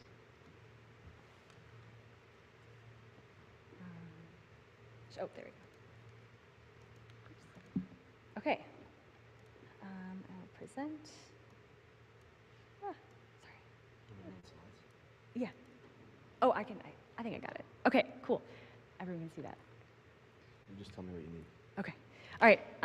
Hi, everybody. I'm Sierra, one of the Assistant City Engineers. As President Bear said, I was here last meeting and back with some more information that the councilors and the public requested regarding the Main Street or Route 38 corridor and intersections improvements Mass DOT project, and we're working on the right-of-way aspect of the project. So there we go. This is just a visual of where the project is taking place at the intersections of Main Street, Mystic Avenue, and Mystic Valley Parkway. The yellow outline is a rough outline of where all the work is going to happen, just so we have a visual. Oops. Okay, so a brief overview of the project itself. The main overall purpose of the project is traffic safety improvements for all modes of transportation, vehicles, pedestrians, bicyclists. It's a, particularly the intersection of Main and South Street is a historically hotspot for collisions. It was one of the top 200 crash sites in the state of Massachusetts. The city did do some interim improvements at that intersection, but this project will make more permanent improvements. So some of the main things, this is not an all-inclusive list, but just the bulk of what the project is doing is putting in time traffic signals with vehicle detection at the three listed intersections, Main Street and Mystic Avenue, South Street and Mystic Valley Parkway, the westbound on and off ramps. Some intersection improvements include dedicated left-hand turn lanes, new lane separation, as well as bike lane extensions on Main Street and Mystic Avenue. Part of the new bike lanes will be elevated sidewalk level bike lanes, particularly under the Route 16 overpass. There'll be additional crosswalks, new signalized crosswalks, and then more or better sidewalk connectivity in areas where there is not sidewalk connectivity currently. I just put these in here. We can come back to them if need be, but these are the traffic sign and pavement markings, just kind of showing the extent of the work. Here's Mystic Avenue and Main Street intersection going up to the eastbound on and off ramps and the westbound on and off ramps. So this project is federally funded, and Mass DOT is managing the project, and we are in charge of, the city is in charge of the right-of-way aspect. This is just the public outreach that was done for the design of this project. There was a public information meeting in May 2024, design public hearing in April of last year, and then a traffic commission meeting.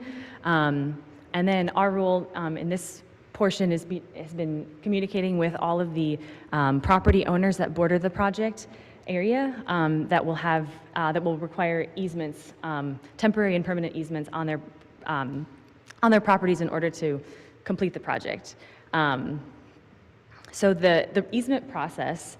So this project, excuse me, sorry, this is a little lag. I want to start by saying that there are no fee takings involved in this project, so the city is not going to be acquiring any land from any property owners. It is only easements. So permanent easements basically allow the city to enter onto the property, and I'll visually show this in a minute, mainly to maintain sidewalks, utilities, and signage. Temporary easements they last 5 years starting from when they're filed, and that's just for the duration of construction. Mostly in this project is to redo sidewalks and driveway aprons, and it again allows the construction contractor to enter onto these slivers of the property to be able to complete this work. So we initially sent letters to all the property owners with easements in February. We've done in-person meetings with all of them, as well as phone and email correspondence between February and now. We also had title examinations done to verify the legal ownership of every property, and we had a certified real estate appraiser appraise every easement. That took place between February and April of this year. Based on the appraised amount of each easement, so that these are going to be the compensation that the city will pay to the property owners for their easements, for the use of the easements. Those amounts were determined by an appraiser, and so we sent letters to each owner with that amount in May. And then since then we have notified all of them, just following up with questions on the easements. We've had some follow-up conversations.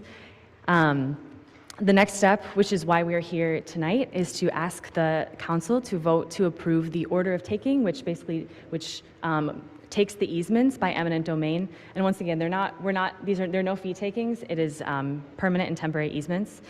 And then vote to approve the order of alteration of layout, which edits the official roadway layout of Main Street, which I'll illustrate that in a second.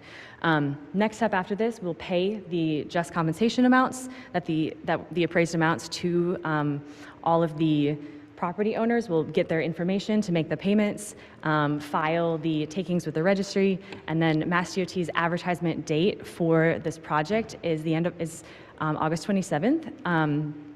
That's for the construction. They will then select a contractor and do pre-construction work and submittals and everything this winter with the goal of starting the construction in the spring. And the last estimate I got from Mass DOT is that they expect the construction itself to take about 2.5 years. Here's an illustration. I'm sorry that I know it's kind of hard to see on the screen, but this is an illustration of all of the easements that are involved in this project. Yellow easements are permanent and blue are temporary. So you'll see that the majority of the square footage of easements that are involved are temporary for construction. And again, it's mostly for sidewalk and driveway repouring the concrete. The yellow easements, those are the permanent easements are for roadway alteration, utilities, and signage. For example, on the corner of, you'll see the top right-hand corner of Emerson and Main. That yellow strip there is a permanent easement. Currently, it's a sidewalk.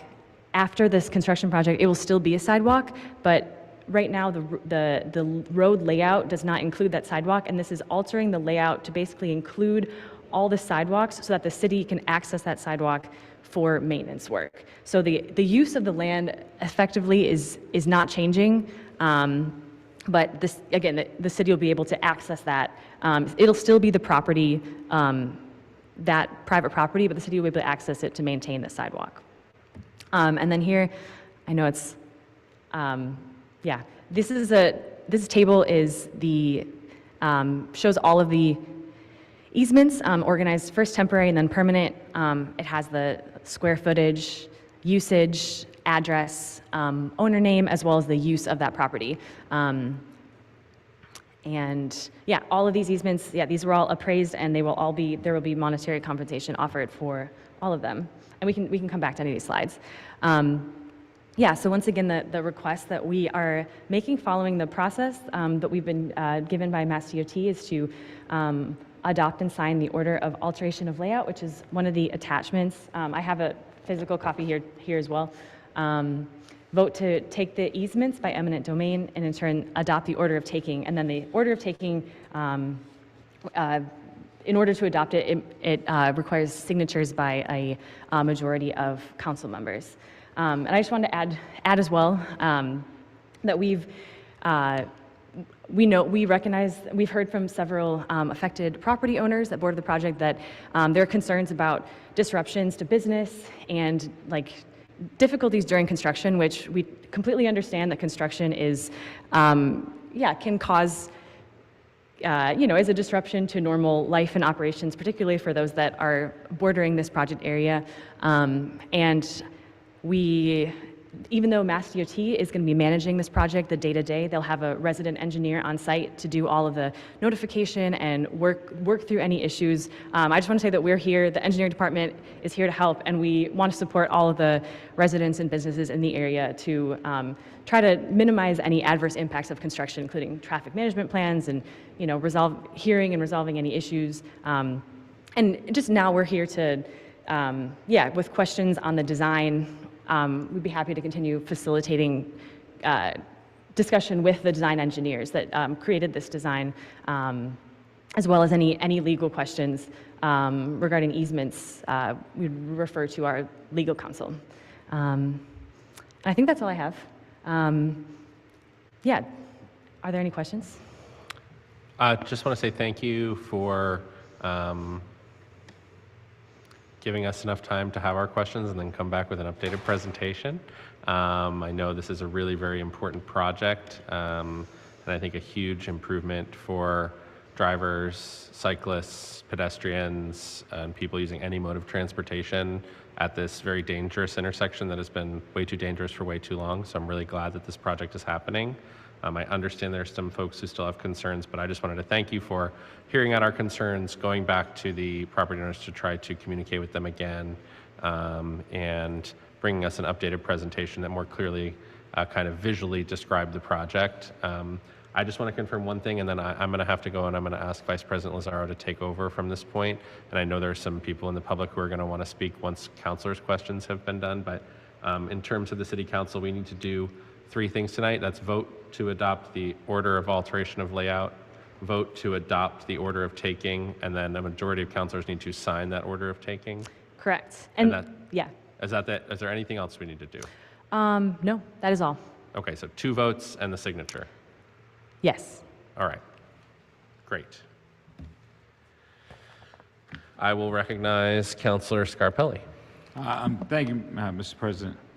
Sierra, thank you so much, because one thing, the phone calls received prior from the last meeting, you did your due diligence, and I know you went out and talked to everybody, and I know it's not what everybody wants to hear sometimes, but we appreciate doing that job. And both you and Mr. Blake, I know he was out there as well. So I think the frustration I'm hearing throughout the community, just so you know, and this isn't you, this is obviously, it's a DOT job, it's a state job, but when is the project going to happen? It's going to happen in August. When is all this information happening? It's happening in July, right? So where is everybody? Is anybody paying attention to this? No. This has been a bone of contention for the community for years. When there's a concern or an issue or project that is put through during the summer months where people really aren't paying attention. So I will share with you, there's probably going to be a lot of frustrated people when the shovels do hit the ground, because a few people that have reached out to me said, why are we doing this now? Why, maybe we did do some notification, but so many people aren't even around right now and even paying attention. So I wanted to share that for the record. I think that's important. I think that, but if you can, I know that if you can go back a couple of slides where Sure. we saw the map, yeah, right here, just so, as I'm talking to people, just so I understand, is there going to be an island here, Sarah, do you know? Correct. Yeah, that long crosswalk is going to be split in half by a pedestrian island. So it seems like the people in this area right here, I've heard the most about. Yes. That they're really concerned. Now, is this truly going to be a 2-lane now? This is now going to turn into 2 lanes and 1, still stay 1? So On this side, going there is starting just a little bit before the intersection of Union Street, there begins a taper for a dedicated left-hand turn lane onto southbound Main Street. On this side? Yes. So that was the concern. One of the residents Yeah. said, could we move it up forward? Could we petition that with the state to move it closer to the unions so it's not in front of the business? That's... Yes, I'm aware of the request. I have passed it on. So we did talk to the state. It was in May. I brought it up to the state, and they said that the time to make design changes had passed. I did bring it up. I got some more information. Got a request from Chamber of Commerce this morning and got some more information from the state just today, more explanation on the traffic engineering for that intersection, specifically that lane, which I did. I just got it this afternoon. I did share with the Chamber of Commerce. I don't think, again, that it's an answer. Mass DOT are the ones that can make that determination, but I have passed on the concerns to Mass DOT, and I think we can continue the conversation after today. Yeah, and I can just add, just based off of my experience with these things in MassDOT, they have very strict rules when it comes to how long a lane needs to be for a certain wait time on a traffic light. So this intersection is going to be a fully functioning traffic signal intersection. So because of that, we need a little bit more space in the right-of-way, and we need some of that space from the parking lane to create that safe turn and for all the signaling to work the way it's supposed to work. But again, like Sarah said, it is a topic of conversation, and it has been for a while because the concern was brought up quite a while ago. So it has stayed on the list of things that get discussed in the design, and that will continue to be that way through the construction as well. That makes a lot of sense. I think a lot has to do, but I think that the question is, when did we know and when did we start advocating for our residents? And I think that should we as councilors reach out to the state delegation saying, hey, we need some support here, can we ask if this works or not? Because if the case is by law we need this many feet and there's nothing else we can do, it is what it is, because I know how important this is. Just to be clear, Tim, so I'm sorry, Mr. McGivern, so the light, we're talking about the light on South where past the police station, that's what the light will be? Nope, we're talking 3 sets of lights for this project. So Mystic and Main, this intersection that we're looking at here, will have a light. So, okay, so, just to be clear, there's going to be a light here now? That intersection. On the other side? Um, I'm sorry. No, it's okay. I can maybe, Union Street in Mystic. Not Union, Mystic and Maine. So Mystic in Maine, okay. You So can see, so that's you can, further up where the island is now? you can see right here the traffic. These are the traffic, are the pavement markings for this new intersection at Mystic and Main. So you can see where the left-hand turn lane begins. There's also, I believe, a space for the fire department to exit. That's why there needs to be, yeah, more space for that, yeah, that dedicated fire department driveway. I will say, you know, the concern was brought up early. It was looked at. We I think, lose two parking spaces in the parking lane there, in order to get the signalized lanes in place, which, you know, you lose 2 spaces in a parking lane and gain a signalized left turn lane is a pretty good trade in the public perspective, with the complete acknowledgement that businesses use those, you know, rely on those parking spaces, certainly. But don't forget, the spaces that run down Main Street there's a lot of them. And we're only removing 2 in order to get the lanes in and the signal in the way that the calculations tell us to. Okay, so the final question is, starting from South Street, that'll be a traffic light, that'll be one there. Yep. And now there'll be one on Main Street about 100 yards further down? Correct. And then there'll be another one where? If you could just show me.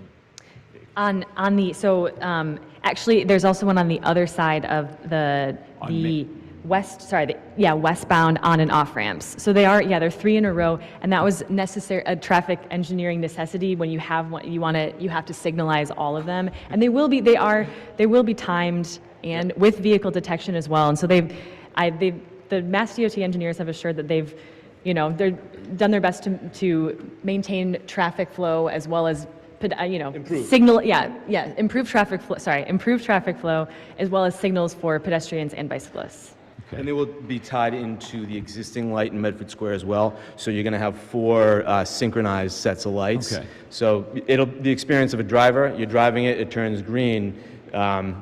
It's likely you're going to get through all the lights in green. You know what I mean? So it's cycled to provide efficiency, which we don't have that now. Right. So it should be an improvement overall. Well, it'll be interesting, but I'm sure, I hope everybody's prepared, because this to me is, I'm a city councilor, and that's my route every single morning. So either I have to get a helicopter, change my, travel to Somerville through Everett. Well, right now, you're getting your life in your own hands by going through a blinking yellow. Well, listen, that's why I bought a pickup truck. Okay, all Tim. right, okay, So, all right. If we okay. can, I think that's something that I hope our communications team with the state really starts educating our residents, especially in that corridor, that they should be prepared for this, because it's going to be, what's going to happen. It's going to come back to city council. How come we didn't know? Shame on you guys. And then we're going to I blame. will say that we've been talking about this project for going on 6 or 7 or 8 years. Oh, now. we know. Oh, yeah. no, So and MassDOT has done the full notification process, as shown there, and as well as the public meeting at Traffic Commission. So we're at the point in the project where they're going to put it out to bid, and then it's going to be about the city notifying, MassDOT notifying when the start dates are, and then it really gets into actually the communication with the abutters and the impacted landowners that surround the project. Yeah. So, and that's really where from my experience, you get the most feedback on these types of projects. All right. So the project is set up to handle that. They'll have an in-house resident engineer on a daily basis. Our engineering team will be working with them to resolve every day-to-day issue that construction projects have. Maybe it's the driveway can't be closed during a certain time because that's peak time. Okay, we'll work with you on that. So all of those little tiny things, so. All right, well, I know it's a lot of questions, but I appreciate the help. And Yeah, we're here to answer questions. all right, so. thank you. Thank you. Councillor Callahan. Thanks. I'm also very excited that this project is happening. It's been a dangerous intersection forever. I think the long-term impacts are really going to be fantastic for anybody who drives or walks or bikes through there. I also very much appreciate the different presentation that, I think the explanation of easements was actually incredibly helpful as well, that, it sure sounds like if you don't know what easements means, I heard from people that, they're like, oh, why are we eminent domaining, taking people's property? And that is not what is happening. So that's great to have that explanation.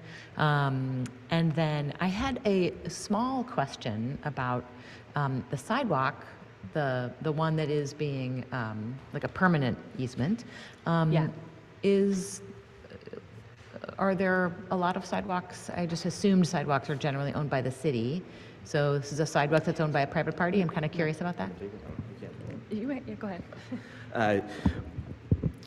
I call those housekeeping land issues. We have a lot of them, whether they're encroachments, people's fences are over the road layout line, for example. Stone walls is another one. It's over the road layout line.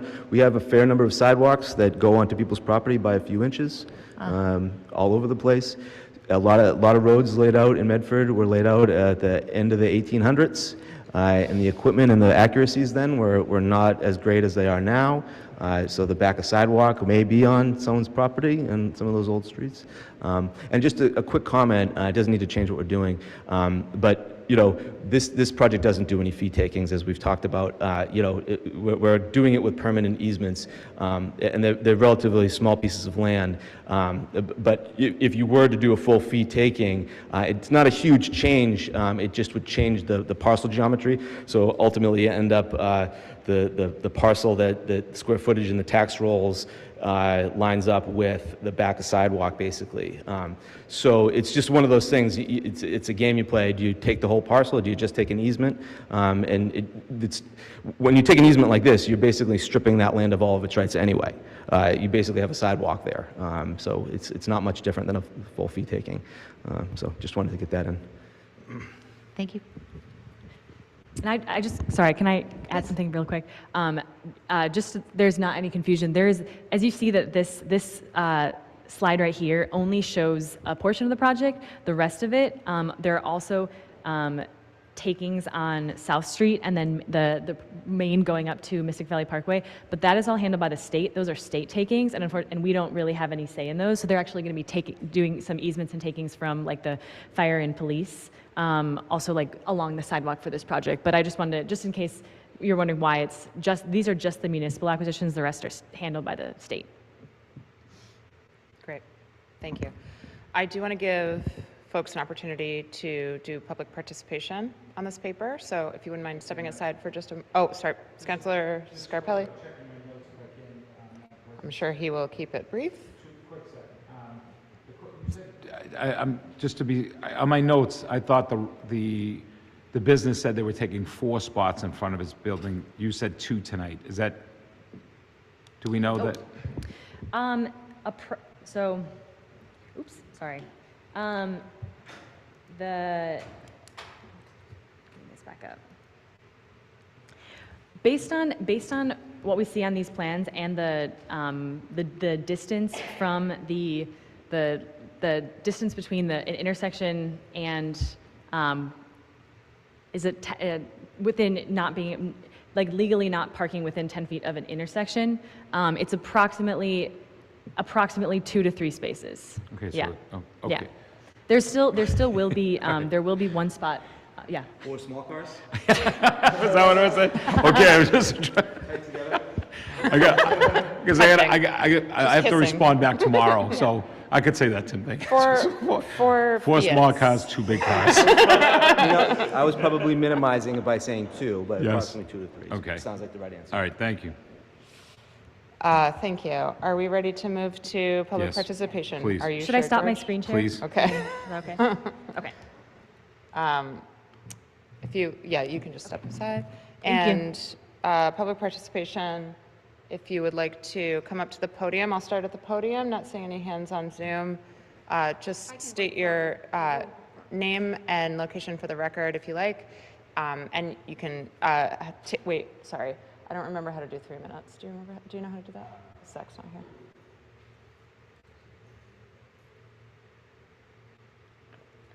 Or I can time it on the phone.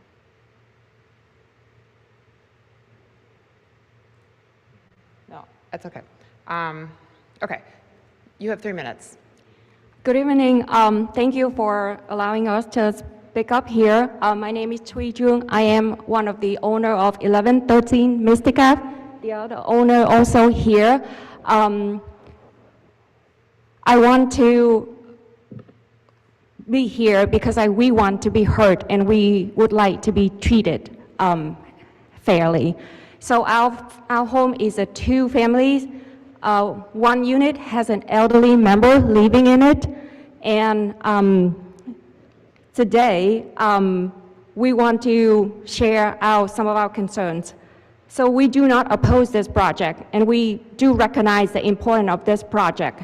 What I would like the council to understand is this easement, what actually means to our properties. The overhead wire currently in front of our house will be shifted closer to our house. The easement being requested tonight is allow that work to happen directly in front of the home and our family where the elderly members live every day. Construction activity, the noise, the equipment, the dust immediately outside in front of our house for up to 5 years. This is not an abstraction for us. We have an elderly member leaving the house. It affects their sleep, their health, their activity in their own homes. It affects our entire family daily routine. These are not small things.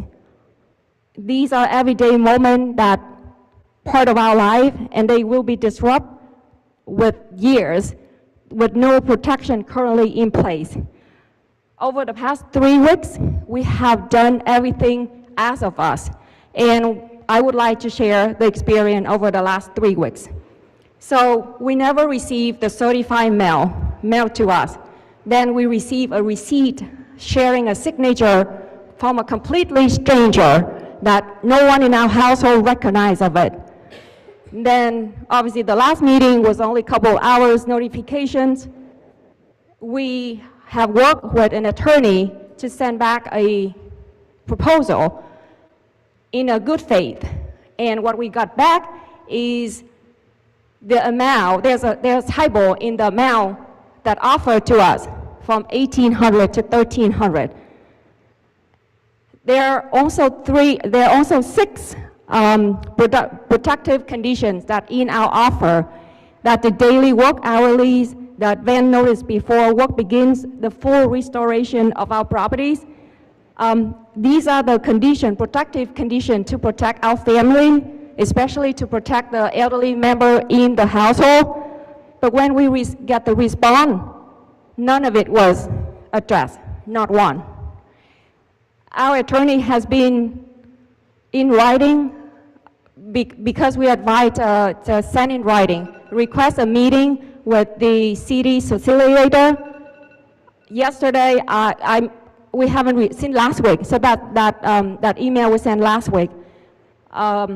Yesterday, I tried to make several phone calls. I actually took time from work, came here, but obviously the lady was on vacation.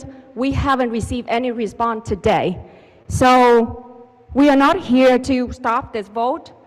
We are here to ask the council to ensure that before the easement instrument is signed, our family is given a chance to meet with the city facilitator, with our attorney. Because the important to us is those protective conditions to our family, to the elderly member in our family, and we ask, we do believe we deserve to have that chance, to have that meeting. That's all we ask for today. Thank you. I understand that. We don't currently have a city solicitor, so we have a firm that is retained by the city for legal matters. So my recommendation would be to go to the mayor's office during the day. I did yesterday. You went yesterday. Yes, She was and I spoke on to vacation? the mayor's secretary. Okay. She sent me to the engineering teams. The engineering team sent me downstairs, so kind of a little bit bouncing classic around. City Hall situation. Nobody has time to do this, but I would also be very frustrated. I'm sorry to hear that. I'll give you my card. But I'm sorry to hear that. That's frustrating. Thank you. I'm glad so you have I an will attorney. try to, my attorney and myself will try to reach back again to have that meeting, but thank you for giving us a chance to speak up today. Of course, thank you for coming.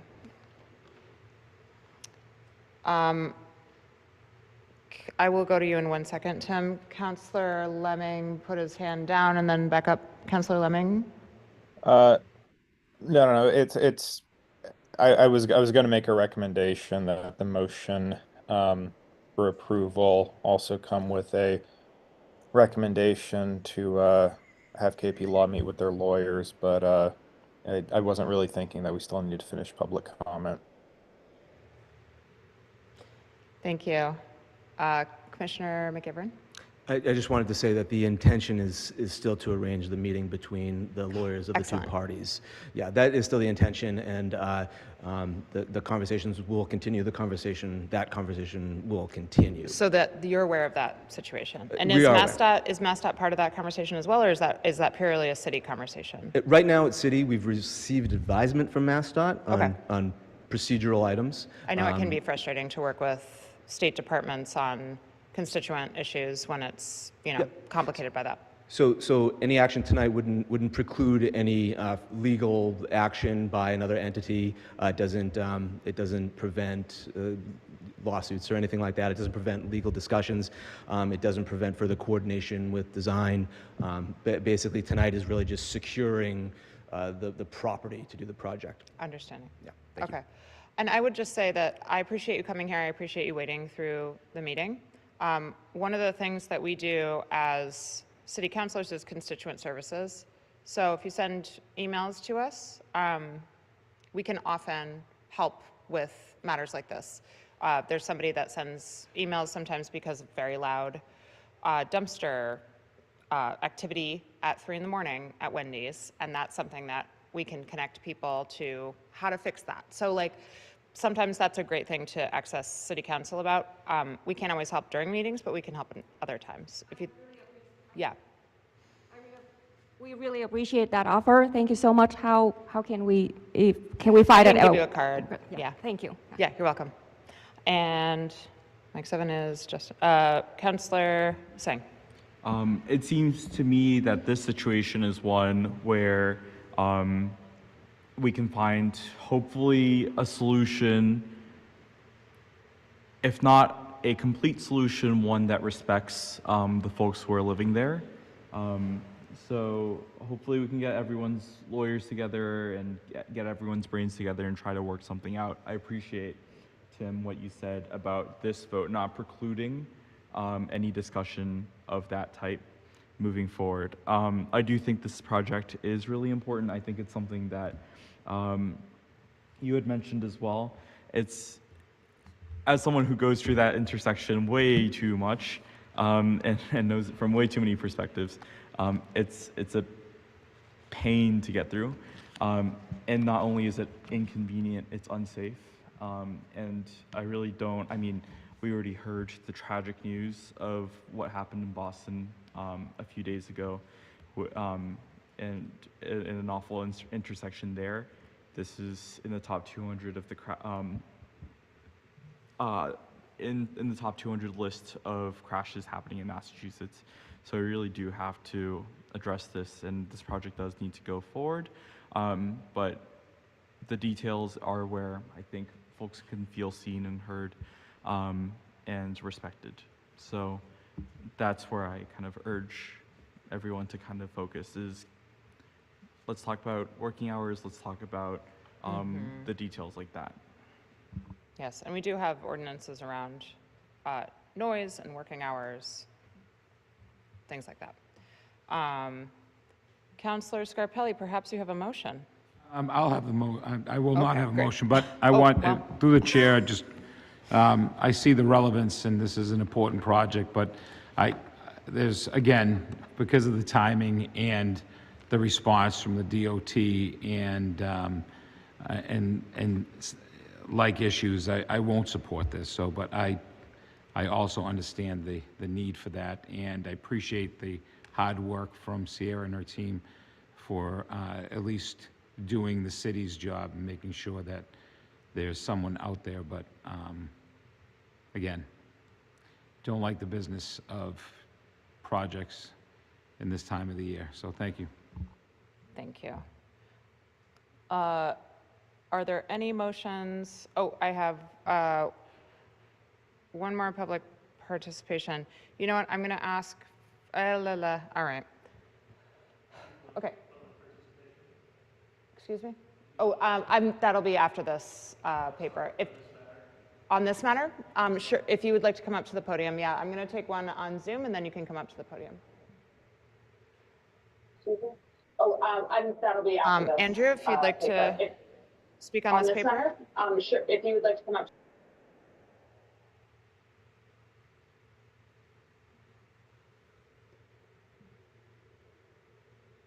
Andy, do you want to speak on this paper?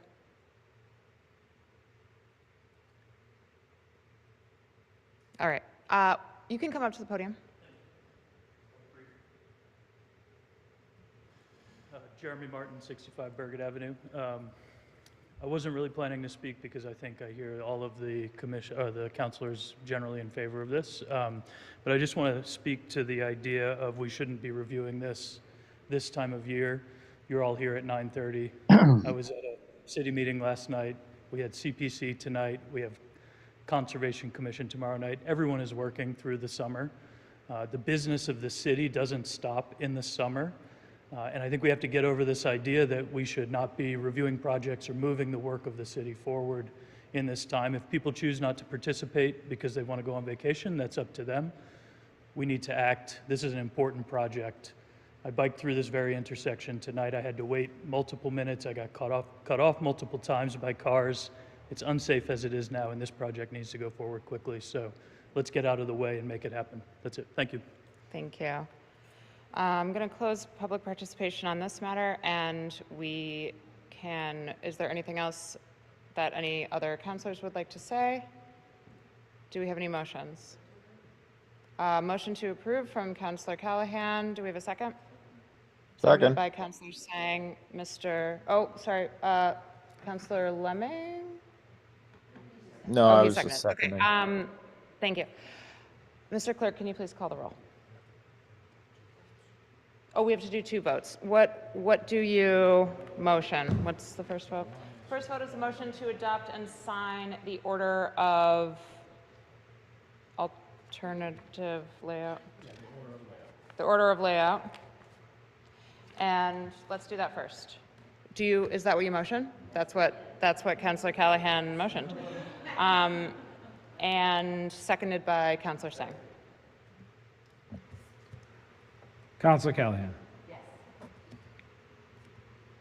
Councilor Lemming. Yes. Councilor Mullane. Yes. Councilor Scarpelli. No. Councilor Singh. Yes. Vice President Lazaro. Yes. And 6 in the affirmative, 1 in the negative. The motion passes. 1 absent. Oh, 1 absent. The motion passes. 5 in the affirmative. And the second motion required is to take easements by eminent domain and in turn adopt the order of taking. So moved by Councilor Callahan, seconded by Councilor Sang. Councilor Callahan. Councilor Mullane. Yes. Councilor Lemming. Yes. Councilor Scarpelli. No. Councilor Singh. Yes. Vice President Lazaro. Yes. And President Bears is absent. And President Bears is absent. 5 in the affirmative, 1 in the negative, 1 absent. The motion passes. And now this paper is finished. We are moving on to public participation, I believe. Yes, public participation. Is Andrew Dahl here? Andrew Dahl? Is Andrew Dahl on Zoom? Please raise your hand. No, seeing none. Would anybody else like to come speak for public participation? You can come up to the mic, and you have 3 minutes. Can you please do the 3-minute timer for me? Okay, all right. Simon Alcindor, 44 Tainter Street. I just wanted to note that I think it's kind of saddening that a lot of stuff with this mayoral administration has gone to the point where when I left my house, I made a joke that I was going to go yell at the mayoral administration because it's week after, every 2 weeks after every 2 weeks, they keep on coming back here and finding new shenanigans going on. It is really quite outrageous, and simply there needs to be something done at this point to actually get a handle on this. I don't know what. There's definitely options that I've heard discussed, but yeah, that's all I want to say. Thank you. Andy, do you want to speak in public participation from Zoom? You to unmute now. Yes. Council President, can you hear me? Yes. Thank you, Vice Take it away. President. I tried to get in a little earlier. I have a comment and I had two brief questions, but I don't know if your people are still there. One is, I used to live on Mystic Ave way back, but this area is a critical traffic area. I'm sure it can use improvements. So my first question is, if you know the answer, what is the earliest start date for this project? And what is the absolute time to complete the construction, please? Thank you. I will do my best to get those answers to you. I believe it's 5 years is the estimate for the Okay, full the completion of the project. people are already gone. Oh, we may have an answer. Yeah. 1 second.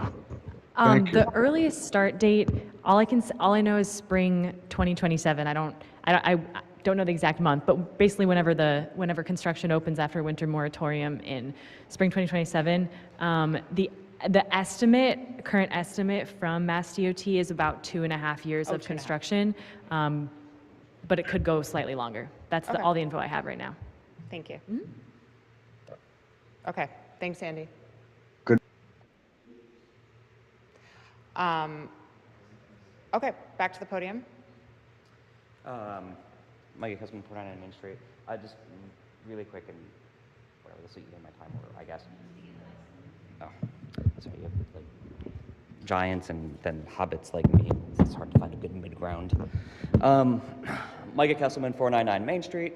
I was just saying that this might eat into my time for what I came here to mention, but I did want to, I've become very aware of the conversation regarding airplane noise that's happening in various corners of the internet right now, and I am still, I have not yet been replaced, the Medford representative on the Massport Community Advisory Committee, or MCAC for short.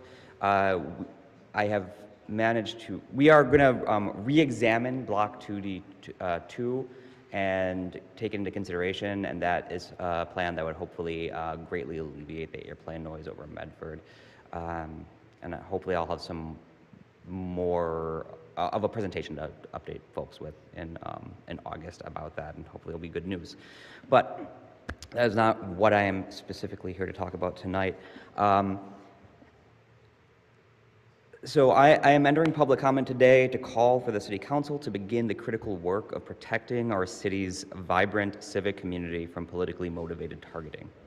I earlier emailed this council a draft resolution titled Resolution to Protect Nonprofits, Charitable Foundations, and Local Public Interest Activism Groups from Politically Motivated Targeting by federal, state, and local governments, which is largely modeled off of an ACLU mayoral memo from earlier this year that the current city administration was uninterested in engaging with. For the sake of brevity, I will not read it aloud here, but I will submit it to the clerk for scanning into the minutes so those who have not yet seen it may review it, if that's possible. I don't know how that works entirely, and perhaps even provide their own input as residents and stakeholders, because it is only intended to be a starting point to trigger the real work that must be done, and because we are all of us stakeholders in this national moment. Medford is an incredibly and disproportionately to its size engaged community of neighbors. Not only do we have larger organizations represented locally, we also have numerous fully homegrown organizations aiding our residents who need help when struck by disaster, attempting to protect residents from the too many to count growing threats beset upon our community, advocating for a better city at every turn, advising and counseling our neighbors and electeds on items of critical importance to the functioning of the city and otherwise filling in for the myriad gaps our municipal government constantly fails to bridge. And these threats to our neighbors and communities are only getting worse.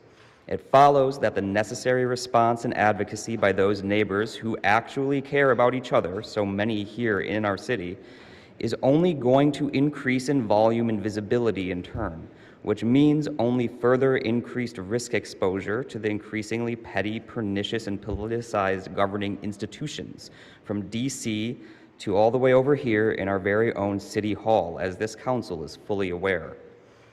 So I sincerely hope you will take up this fundamentally necessary endeavor with all the diligence, focus, and urgency it demands. And I want to be clear about the breadth and seriousness of the threat we are seeing. The administration would label most everyone in our city a terrorist under its current wildly unlawful rubric.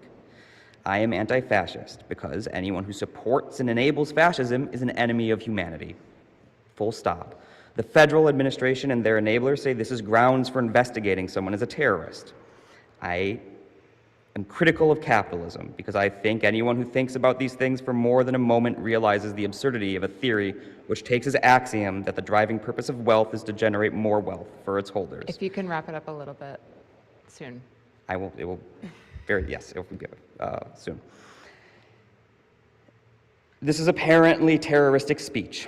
I strongly believe in the power and fundamental nature of mutual aid because it is quite literally the basis for the human invention of society. They say that this is also terroristic speech. I will never stop supporting our LGBTQI and more fellows because every human has a right to live their own personal truth. This also makes me possibly a terrorist, according to this administration. I will forever stand in solidarity with the oppressed, be they the victims of ongoing systemic racial, ethnic, and cultural discrimination here at home, or Palestinians, Kurds, non-Arab, Sudanese, Rohingya, Uyghur, and more abroad, and also here at home, because it is the only right and moral thing to do. This is apparently terrorism to these scared fascist fools. Every single one of us, especially those of you empowered to engage at an institutional level, has a moral obligation to evoke this sort of terror in those who seek to abuse the reins of power to hurt our neighbors. So I urge you, the City Council, to do whatever you can to protect all of us from the deluded nightmares of power-hungry scoundrels. Thank you. Thank you. And then I will, I don't know if I can.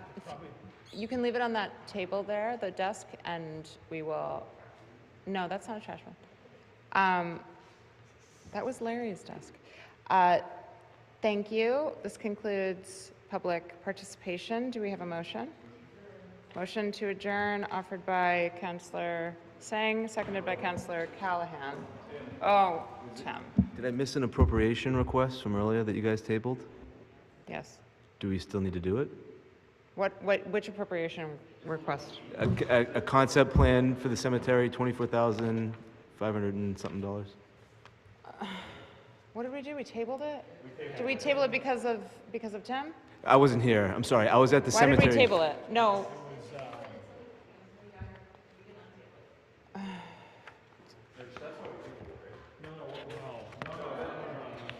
Why did we table it? Who tabled it? Who tabled it? Why? Well, Zach recommended it. Well, it had to do with the appropriation. Because 2 was the, You tabled one because he was absent. You did table one because he was absent. Yeah, we tabled 1 because he was absent, yeah. Do you want to pick it back up? Yeah. I'll motion to take it back up. All right. On the motion of Councillor Sang to remove from the table the thing we were talking about. What were we talking about? Paper. Correct. Yeah. Correct. Yep. It's the Oak Grove one? Yep. 26. What number is it? Oh, which paper?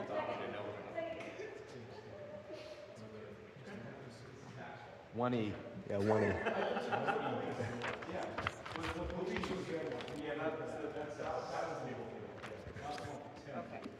But what paper number is this? I need to have it. I'm working on a cloning machine. It just is not ready yet. 26. All right. Motion to remove from the table paper 26133, item 1E. Oak Grove conceptual building design, building study and construction cost estimate for Oak Grove building for $24,550. And on the motion of Councilor Scarpelli to approve. Can you do them together? Seconded by Councilor Sang. All right, before we vote. I can be, I'll be real quick. Councilor Callahan? I would like to request that before we vote, can we just vote on the untabling and then let him All talk right, and then vote on the thing? Separate it. Just untabling. Glad to hear the support. Just untabling Scarpelli Sang. No, that was call. saying Callahan. No. It's very important to me. I'm doing a good job chairing, everybody. Thank you. Please call the roll. Okay. Council Callahan? Yes. Council Lemming? Yes. Council Mullane? Yes. Council Scarpelli? Yes. Council Singh? Yes. Vice President Lazaro? Yes. President Bears is absent. 6 in the affirmative, 1 absent, the motion passes. And Tim, what do you got? Sure. So just quickly, this is for our on-call architects to prepare conceptual designs and a conceptual cost estimate for a new operations building at Oak Grove Cemetery. And the cost estimate will be used to compare to renovation costs and preservation costs of the existing 2 buildings. So it's really just to finish a cost analysis to determine the best way forward for building space for cemetery operations. Does the cemetery bring in revenue? Yes, it does to the Perpetual Great, Care I love Fund. to hear that. To the Perpetual Care Fund. Oh, yeah. not to the perpetual care fund. We All sell right. grave lots and stuff like that, so. It doesn't bring revenue into the city. Not general fund, I don't think, no. Perpetual care. Fine. To the cemetery.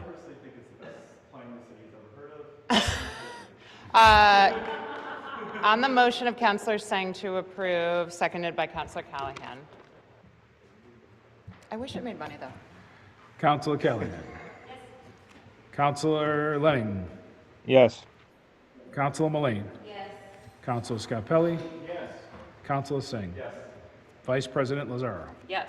Okay, President Bears is absent. Thank you. 6 in the affirmative, 1 absent, the motion passes. Motion to adjourn by Councilor Sang, seconded by Councilor Callahan.